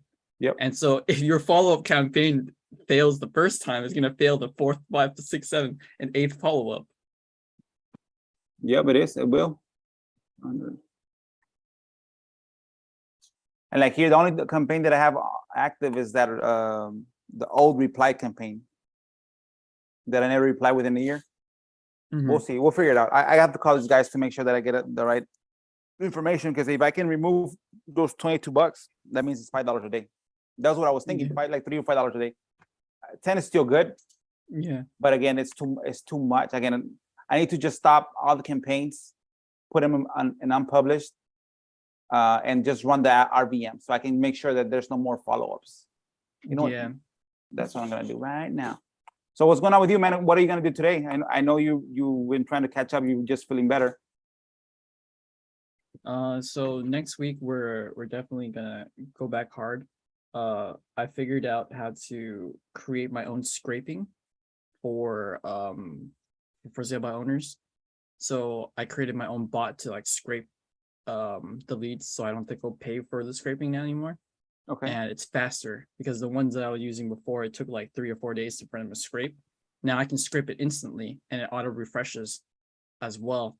So I can get the, like, as soon as someone pops up for sale by owner, within 10-15 minutes I can get that scraped out, alerts me, I have it on the spreadsheet and everything like that. So I should be able to contact them as soon as possible. And I'm working on the if we can do it for the county list too. So if there's a new lead, it automatically scrapes that lead from the county or whatever county you want, and it puts it into the spreadsheet. So like, okay, there's a new lead here, and then possibly, because if you put that into a Google sheet or whatever, you can have it automatically update you and send you an alert to your email or notification that there's a new lead, and then send it to your VA, and so she can skip trace it, and then you can contact that person as soon as that county record is out. How would you? Is that's through programming? It's through scraping. So this is not something like revolutionary. People have been doing it for like years, and they just sell you the data. So for example, like PropStream, right, or whatever program or service that's scraping, that they have a bot or they use a VA to go scrape the data, and then they just sell you that data. So just remove the middleman, get your own bot, and you just have it scrape for you. Okay. Yeah. So you can just search it like scraping bot and learn. It only takes like an hour or two to learn how to create your own scraping bot, and for it to program to do that specific thing, for it to do like these manual actions and stuff like that. I'm not going to say the name of the one that I'm using. I can tell it to you when we go off. Yeah, get off. But just because if you make it public, right, then everybody's going to use that bot, and yeah, you don't want to. Yeah, it's going to get killed. So everyone just figure out, like, just do some couple Google searches, find your own, and then make your own program, so nobody duplicates your program, and so then you won't get. Yeah. No, that's good, man. I always say like that intellectual knowledge it's worth something. You know what I mean? Yeah. You don't want to bring yourself competition. That's why I don't say that much where my location's at, because the same thing, I don't want to have competition. Again, I don't want to bring competition to where I'm from. Yeah. And unless it's like the bigger, like the Bexar County, those bigger counties that we know there's money there. You know what I mean? But those flyover counties, like, you don't want to bring the heat to those counties. Yeah. And also gonna tell you, because I know bots will be great. If you can, again, because one of the hot leads is also evictions. Right. But those are not they're not available. They're not available. Find them on the county? I can't find them. Like, I can't find them. You have to get a Freedom of Information Act, a FOIA. Oh, really? Okay. Yeah. So the good thing right now that I'm doing, while you're talking, I'm publishing all the ones that I thought that were not active. Because the only one active that I want to have is the RVM. That's going to be my go-to for the whole month, because I want to know how much it's going to cost me. So all I'm doing here right now is all that's automated campaign. I'm publishing it. Mm-hmm. So that your goal for the next week is to just focus on the REVMs and to really hone that one, and just add more to that. Because again, I'm gonna try to look for my previous downloads for those errors, right? So that's gonna be the goal. Right now, I have probably that campaign already finished. So right now, there's nothing being out. No one's calling anything. There's no RBS being dropped. Right. I found out bankruptcy. I got like 1,500 bankruptcy. Well, actually, like 3,000 bankruptcy oh shit leads. But now let me run it by you. How would you reach out to a bankruptcy account?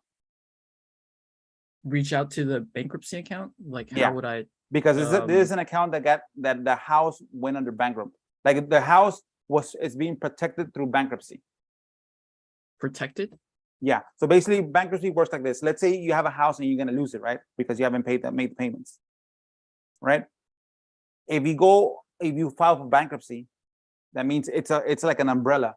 Now, if you go through the whole process of bankruptcy, you're gonna meet with the creditors. You're gonna tell them how much you make on a monthly basis, and they have to by law, even if it's $100, they have to by law take those $100, and then usually they give you a 24 to a 36-month program. So basically, let's say you owe 100, your monthly payment is 1,000, but you owe 20K past due. So the past due is called the past due bucket, right? The arrears. So all that arrears get put on hold on this bucket through the bankruptcy court, and then they'll make your payment be 100 for the next 36 months. 100, which is nothing. You're gonna literally you're not gonna pay nothing towards principal. It's gonna be just regular. It's gonna be divided regularly. So it's gonna be like $1 to principal. So once you finish those 36 months of bankruptcy, then within those 36 months of bankruptcy, you're supposed to get a better job, or you're supposed to get money to pay to either get out of bankruptcy faster by getting money to pay for those 20K past due, or refinance it, which is not gonna work because once you're in bankruptcy, it deletes all your credit. Apply for loan modification from the bank so that you can get back to current, or after the 36 months are past due, sell it. So most likely, refinance is not gonna work because your credit is shot. No one's gonna refinance that loan. Most likely, loan modification is not gonna work because that's why you file bankruptcy, because you took the risk of fucking up your credit because the loan modification was out of the way. You couldn't do a loan modification. So these people, it's either sell it or wait for the 36 months and either save, which is most likely people that they can't make the payments, they can't save. So they can't really get it perfected after the 36 months. You can go back into bankruptcy another 36 months if they approve you, but most likely you're literally just pushing the can away as much as possible. You know what I mean? So if you reach out to those people that are under bankruptcy, you know what? I know you're in bankruptcy. You can't say that. Like that's like you can't say that you're reaching out because I know they're bankruptcy. Just tell them, you know what? Hey, I'm trying to see if you're interested in selling your property. The same way, I mailed you a letter. Did you get it by any chance? Because you want to see. Because there was that one guy. I forgot his name. Something like Martin or something. The pre-foreclosure guy. Didn't he also work with bankruptcy as well? Like, did he? No, yeah, he does. I'm just trying to like brainstorm. How do I reach out the same way? As far as, hey, did you get my letter? Or do I modify my? I'm probably gonna do the same. I'm probably gonna do the same way and see what happens. And so I have that one. That I have like it's 1,500 accounts, but you know it gets 2 numbers because I don't know, the first one might be wrong and the second one might be the right one. So and then I have around like 1,000 loan modification leads, people that got approved for loan modification, and that loan modification is already recorded. So I'm gonna reach out to them and see if they're interested in selling, because all these loan modifications they just added the past due to the back of the contract. And now probably like 20% of those people are probably good paying people, so they won't sell. But the other 80 are people that really needed a loan modification, but their habits never change, so they're always gonna go back to gonna be in default. You know what I mean? So I'm trying to reach out to those. So I have those 2. So I'm gonna send those.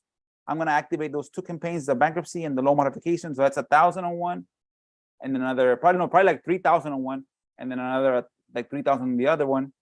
So that's gonna take me, if I'm doing 300 a day for 3,000 within 20 days, I'm gonna go through all those accounts.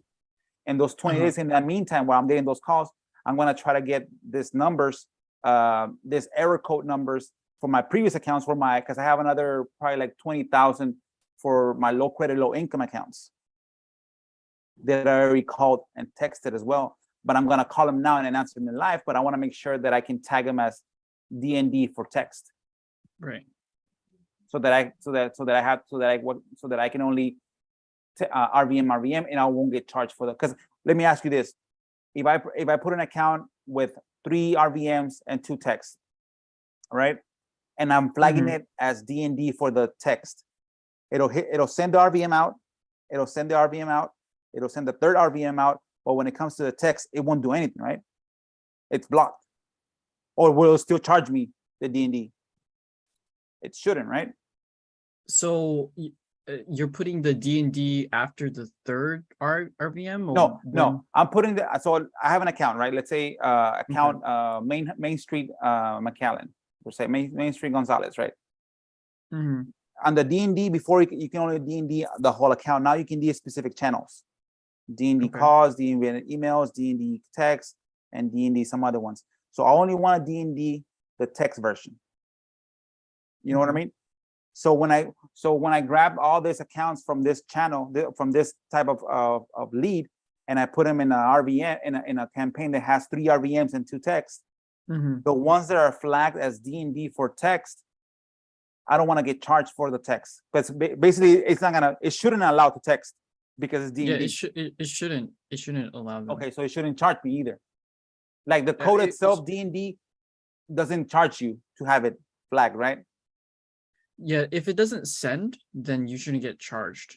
So yeah, because if it doesn't allow it to send, because I think when you put D&D in general, it doesn't allow you to do any action, and it has a like automatic thing that says it's not being sent or something like that. It doesn't allow it to be sent. So even if you try to manually send it, it'll pop up and says, "Hey, it's on a D&D. You need to remove it from your D&D, or you need to it'll tell me like send." block. Yeah. So if that comes up when you manually do it, it just won't even do anything when you automatically try to. So it should be okay. Perfect.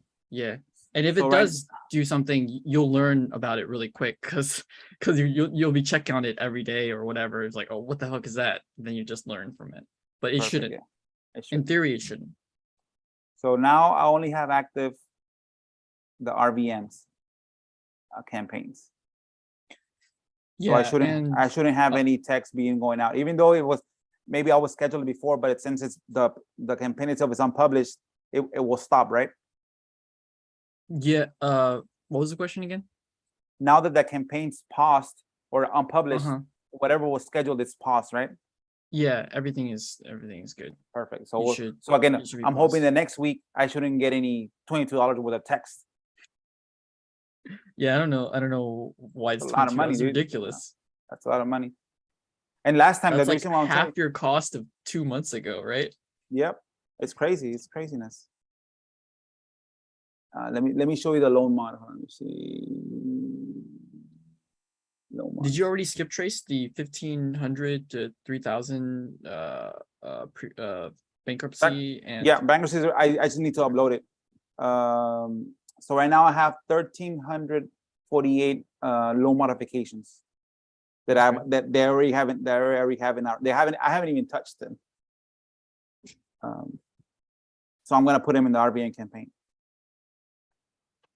Yeah, a message that I used to use that worked pretty decent for me to at least get the first reply, but this was their text, so you can just modify it for when you talk to them or when you call them. It just said, "Hey, I just passed by your house on the garage sale last weekend," right? So I'll just put that, or like I went to my friend's house last weekend for her anniversary or a party, right? And then I saw a couple houses away, I think like maybe 2 or 3, 4 houses down the street that had a garage sale too, or they had a for rent sign or for sale sign. And I looked at your house and it was a really nice house. I was wondering if, what were you doing? Were you do something for that? Because I'm just actually calling everybody house in the neighborhood and figuring out, just kind of looking at the neighbors. Maybe not you, but somebody. So I always point to the event like, there was a garage sale, because there's usually a garage sale that happens 4 to 5 houses down every week. Somebody's house is having that, right? And let's say they say, no, there was not a house. There was not a garage sale. Or they say like, well, look at my address. And it's like some vacant land or some shit like that. You're like, oh, fuck, right? You fucked up. But most of the time, like 7 out of 10, they're going to be like, well, no, or oh yeah, well maybe, or what are you offering, or something like that. Yep. They're not going to hang up on you right away, because that's a very plausible scenario. Like, oh, this guy actually went to somebody and there was the garage sale down the street or something like that. And then you say, well, actually you can go into the, like, my boss, something like that. You remember the pickup truck, or the red pickup truck? Yeah. It kind of segues into that line for you. Into the line, yeah. It's smart. And I'll try it again. What I'll do, I'm like my own, my own piggy, science piggy, that I'll call. You know what? I need to modify it a little bit. Let me see if I can play one of the calls that I did this morning. So, and now I have 1,052, the bankruptcies active, ready to go here. So I need to add those. To the campaign, and I'll just reach to them the same way. Let me see if I can play it.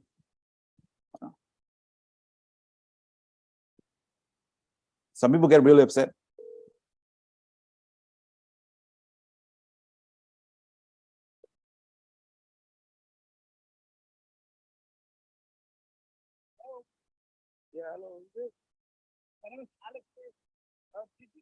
Your volume is very low for the speaker, for the computer audio. Hold on, let me see. Let me see if I can share it and you can hear it now.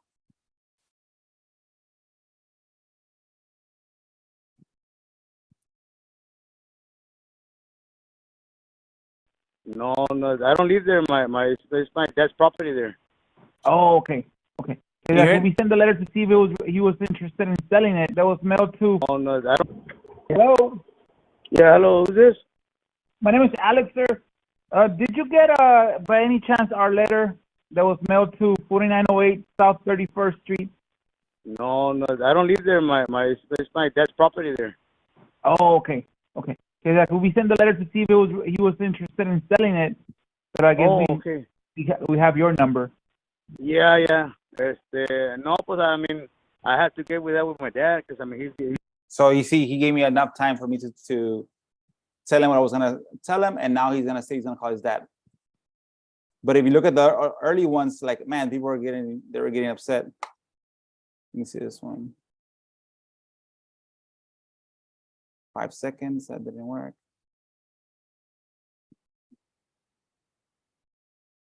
That was just text. And these are all today, actually. See this one.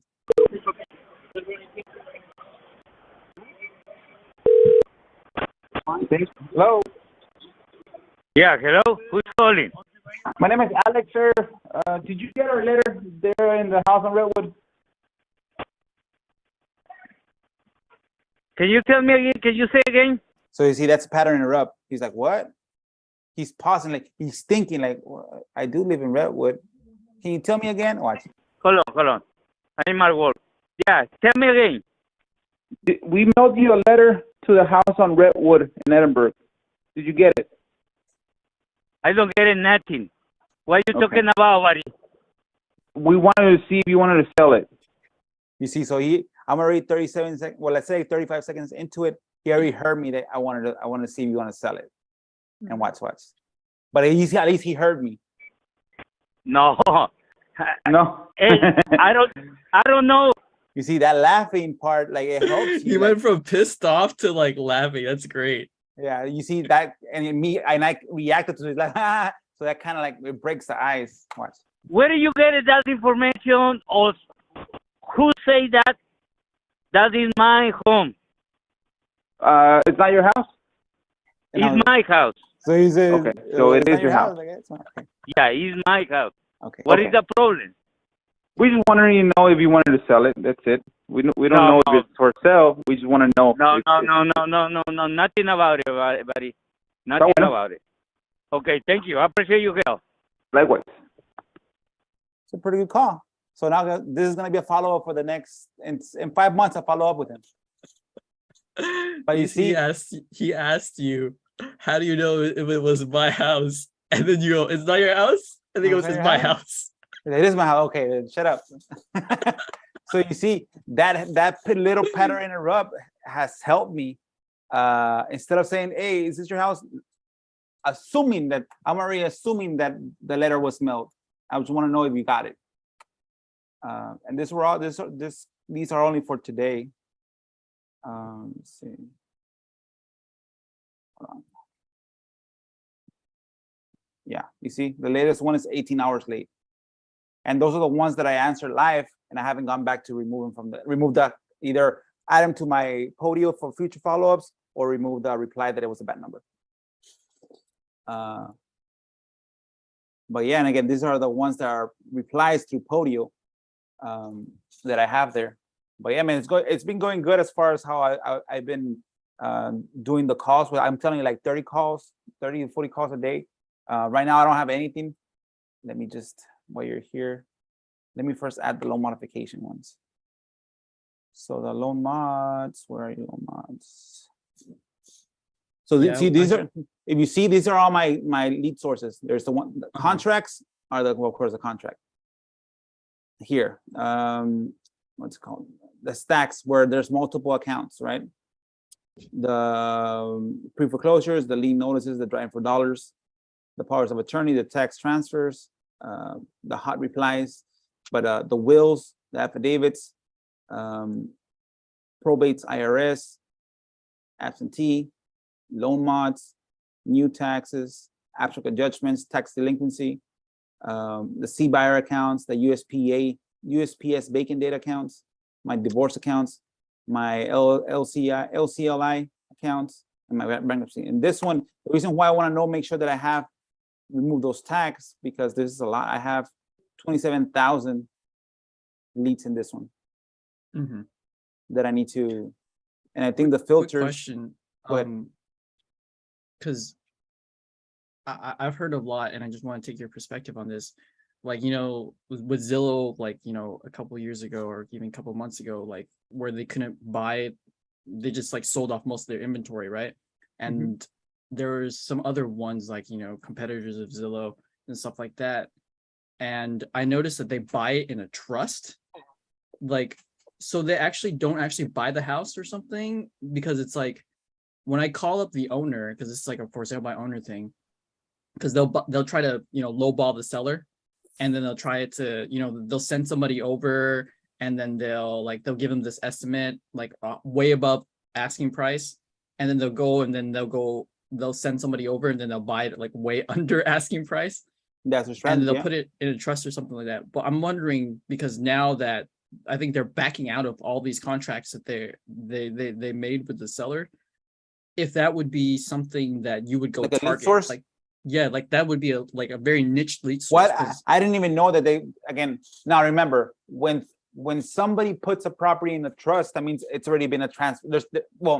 Legally, there's no transfer, right? But theoretically, there is a transfer, because when I put a property in a trust, it's because the seller already knows what I'm going to do, and he already got his consideration, and then I already knew what I'm going to get, and I put it in a trust. So that's when it's already a purchase. What? Hold on, my dude's. Oh, my AirPods. But again, I wouldn't again, because the goal for these people is to sell the properties, right? Right. So I don't think right now, if it's already in a trust, that means that they already bought it. Yeah, that's what I was thinking too. So but then all they when I gotta do is talked to unload it. because when I talked to the owner, it sounded like he thought he was still the owner of the property. But then when I looked up the property record, it was in a trust by the, you know, like it wasn't Z Buyers, it wasn't Zillow, it was like one of their competitors. I was like, huh? Now that's really weird. See, now that if you found that information, how can you monetize that information? Now remember, those people are most like iBuyers are probably going to be hedge funds. They're going to buy those properties from, like, they're going to buy they're going to be able to buy 100 houses from Zillow. Right. Unload those properties, right? I forgot okay. So that's one thing. You can get a buyer from there. You can get a hedge fund buyer from it. Okay. Now, as far as he thinking that he's still the owner, no, because the basic structure of a land trust is land trust Main Street 35. That's the land trust name, and it has the owner, Mr. X and Mrs. Y per se. And then once you do the witnesses, etc., and on the bottom it has the beneficiaries, and it has Mrs. X, and then Mrs. Y, and then it has you as or me as my company as the additional beneficiaries in case something happens. That's the way more or less the land trust works. And then what you get on the paper sign is where they sign over the beneficial interest of the trust. It's just document between you and the seller saying, Mr. Seller X is giving all his beneficial interest in trust 123 Main Street 36 to Ace. So now you're the legal owner of the trust. It's still in a trust, right? And then the third component is basically putting the property, saying that property X, Y, and Z is being vested to a trustee that was put in a land trust. So basically, land trust 123 is the property on 123 Main Street. It's in land trust 123 Main Street 36 is being vested to Ace as a trustee of the account. So now you can do whatever with the property.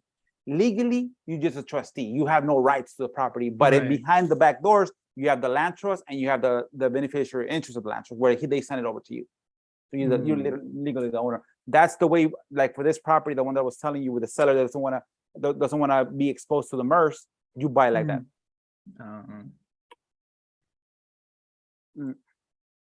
So yeah, so Zillow's real good as far as their what's it called, their marketing to buy, but right now they're not buying. It was good to sell to them if you were in their buy box. You can just, if you were in their buy box as far as location, just you can sell it to them. Basically, you put it on Zillow, and basically, let's say you're the owner in a property in Houston that you bought it for 100, right? And you have to literally close on it.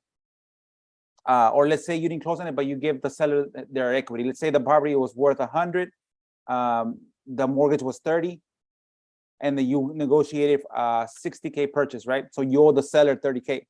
So what I would do in my area, I'll give the seller 30K, and then I'll do a deed to myself from the seller to me. So now I'm the owner. There's still an underlying mortgage, but now on title, I'm the owner of the property. So now I can put it on Zillow if I was in Houston, and then I'm pretty much, it says, hey, do you want an offer for your house? Knowing that I bought it for 60, then once I put yes, then Zillow will target me. Hey, Zillow will send somebody over here to do. So if you could buy it for 60, you sell it for 80, shit. That's the way you could monetize Zillow, because a lot of people were saying, oh, Zillow's coming into the market. No, it's good. You just got to be able to become the owner of the property.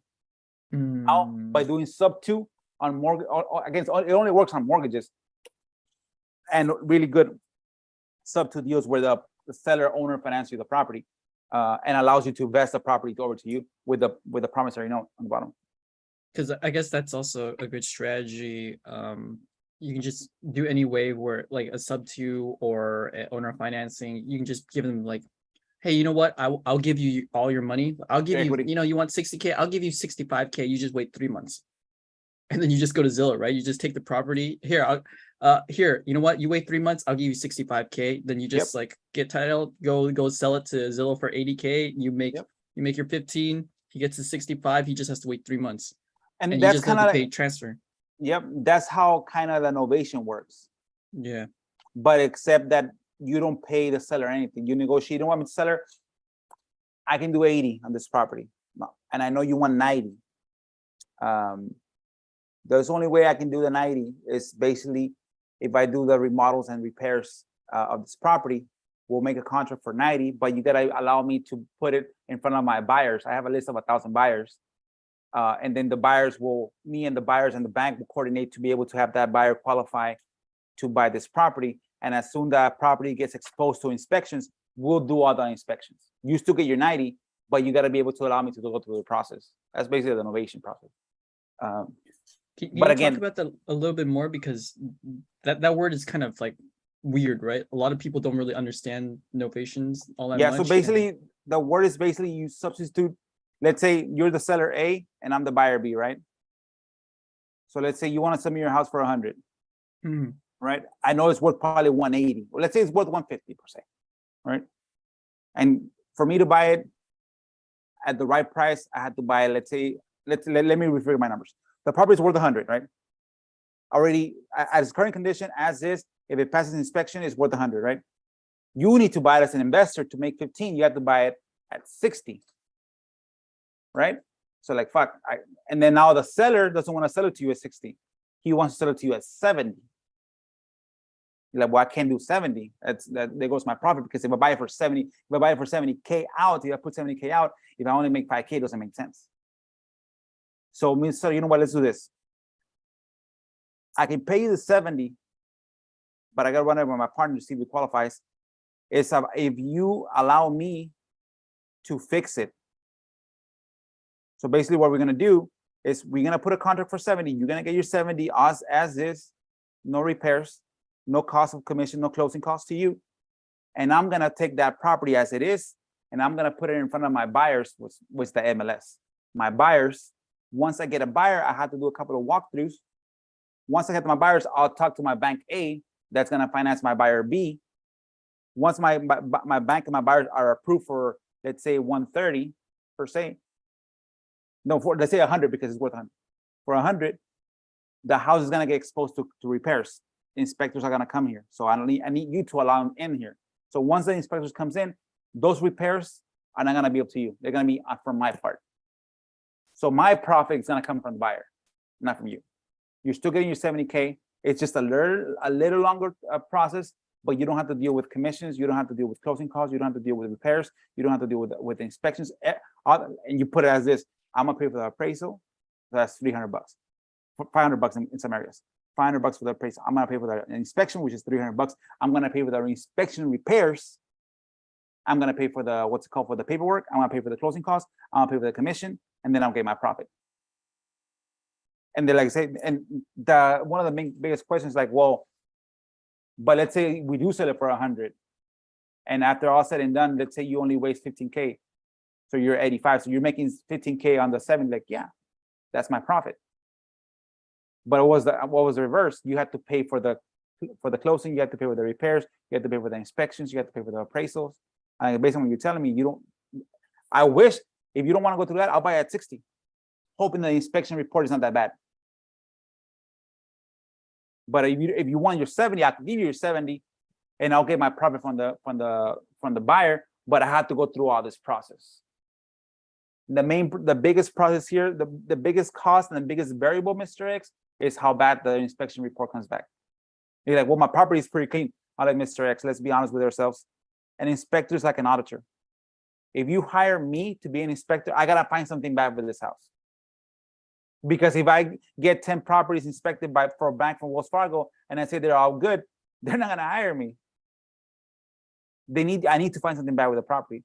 So it is what it is, right? So that might be $1,000, or that might be $20,000. I'm already agreeing to you at paying 70. So I might make $1,000, or I might make 20. That's a variable that it sounds like you don't want to take. Because I'm dealing with the realtors, I'm dealing with the bank, I'm dealing with the paperwork, I'm dealing with the appraisal, I'm dealing with the inspector, I'm dealing with the contractor, I'm dealing with the cost of repairs. I'm making sure that the buyer that I bring to the table qualifies and actually can close on this deal. So for all that transactions, I'm getting paid for that. You're getting your 70. All you got to do is sign here, open the door a couple of times for the inspector, for the appraisal, for the walkthrough with the buyer, and then go close. Simple as that. That's all you're doing. It's not a 30-day close. It might be a 90-day close. But it sounds like those 10Ks are worth 90 days. Because if you're not, I'll give you 60 right now. I can write it up for 60 and I can buy it in the next week. But you're losing 10K. So if you look at it, you're getting $3,000 extra per month. That's basically what the innovation is. And all you got to do is you do extra paperwork, etc. I heard that some people just say it's just a fancy term for JV partnership, right? It's kind of JV partnership with the seller. It's just that you got to have the title company has to be aware of what's going to happen. Right. Not all title companies. There's some nationals. I did pay for the program. There are some national innovation title companies that know what innovation is. Not all companies do it. But I bet you if you can sit out with a title company, they can know more or less what's going to happen. Because basically what we're going to do is once you agree with all that, you're going to do a beneficial interest, an interest on the property. like an option to the property. And that's gonna have a clause that in order for that to be released, it's gonna be a release. The title company is gonna ask you for a release. So the seller is gonna sign at the end, replace you as a buyer, but you record the instrument, right? And then you're gonna wait for the repairs. And then when he's closing, then you're gonna ask for they ask you for your release. And then whatever the difference is of the closing cost minus whatever, that's gonna be the amount of release. So let's say it's gonna cost you 10K to sell, and you go the I-70, so 20K is gonna be the amount of the release amount. So when they request for the release of the what's called it's like a memorandum, but it's not a memorandum.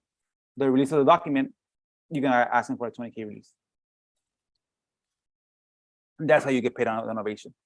But remember, not everybody can do it, because what if remember, the novations, any wholesale deal, you're telling the seller you can buy the property at the price. Not that you're gonna assign it. It's telling you, like, yes, I can buy this property, right? But I'm gonna be able to wholesale it to other people if I want to. And if not, I'll close it. Now, this is where the bad thing comes in, where they're teaching these kids, these new people coming in, that, oh, if it doesn't close, just cancel the contract. You're within 20 days of your, yes, but that's what you're gonna get in trouble, because you're gonna burn your bridges, because you're gonna be closing contracts because you think that it can just walk away. Now the novation is a little bit more stricter, because you're doing a little bit more. You're getting profit from the buyer without buying the property. But so now you have to legally fix the house. That's part of your agreement. You're gonna buy at 70, and if once the novation comes in, and then tells you to fix it, and instead of thinking that's why you got a variable. You know what? I'm gonna spend 5 more or less based on what I see in the house. No more than 5K in repairs. But if those 5K in repairs goes to 25K in repairs, and now you're down to 65 profit, now you gotta bring out of pocket to make sure you honor the 70K from the front. Can you get like a private money loan on it? Because it's not your property, right? So you can't get a private money loan on it For the repairs? for the repairs. Can you do that? Everything's possible, right? But you gotta get the approval from the seller. Right. Oh, okay. You have to get approval from the seller. Yeah, the okay. seller has to agree. That seller has to agree that it's basically because most hard money guys will want to get a lien position. If I'm Because I not heard letting the workaround was that, like, let's say it needs repairs. Like, obviously it needs repairs. That's why the seller agrees. So you go and you find the buyer, and then they do the walkthrough, and then they get how much with their whatever person. And let's say it needs like $10,000 in repair. And you basically just say, well, I can give you a $10,000 credit, and let's just sell the house at that appraised price. So now let's remember, that is a walk around depending on your lender. Because if it's like an FHA, most people FHA or VA, the house needs to be fixed. It cannot be sold with repairs needed. A credit won't work. It has to be fixed. If it's conventional, yes. If it's cash, yes. But if it's with a regular like most loans, the house has to be livable. As far as it has to pass inspection. Now the workaround is this: it's like if you have more or less good credit, and it's like 10K in repairs, and it's going to be 7K worth of materials, just charge your credit card, and then the next $3,000 you do structured lending, and then just borrow from it. I mean, either get a cash advance, or there's ways around it where you can use PayPal. I'll tell you that offline if you want. But yeah, that's the way that if you don't have the money, you have a credit card. But I mean, that's just part of it in the front. You gotta know, you gotta look at, okay.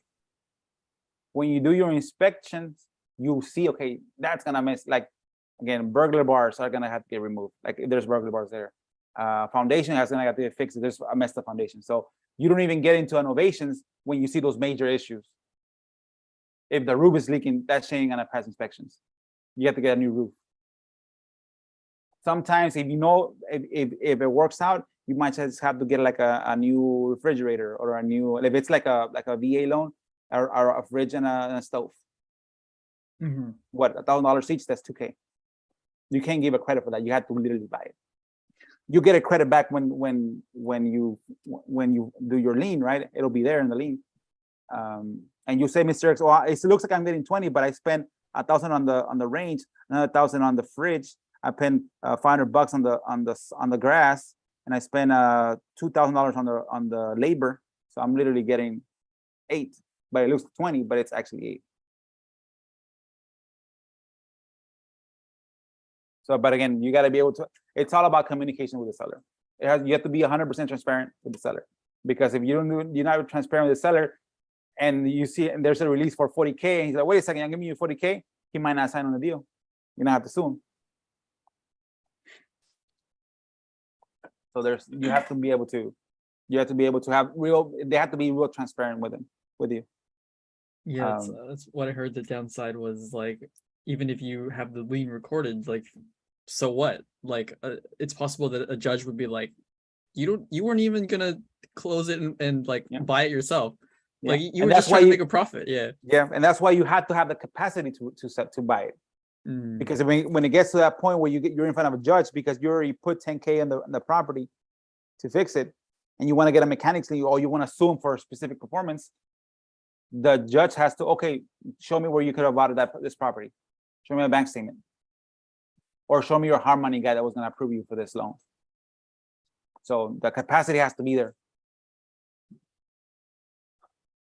Oh, it's Justin coming in. We'll probably have another call. All right, my guy, you have any other questions? Nope. It's a good session. All right, man. Definitely. Thank you. Hey, what's up, Mark? No, it's Mark. What's his name? Ed. Ed, there we go, Ed. Sorry, because I always see you with Mark. How you been, man? Sorry, I already ran into your time. How you been? You been good? You're muted, man. You muted, my guy.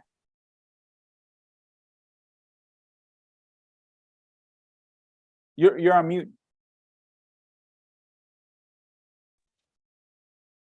How you been, man? I'm well. There we go, man. I'm well. Here we go. All right. Definitely. We're just catching up. We're just gonna end the call already. But yeah, it was a good session. Like Vic said. You been good, Ed? Doing good. Love your stuff, man. Been following it along on the YouTube, man. Appreciate your time. You've got good wisdom. Likewise, brother. Likewise, brother. All right, guys. Yeah. Well, thank you for logging in. Ed, let me sign out so you can get the Zoom by yourself. Be safe, good. guys. Take care. Likewise.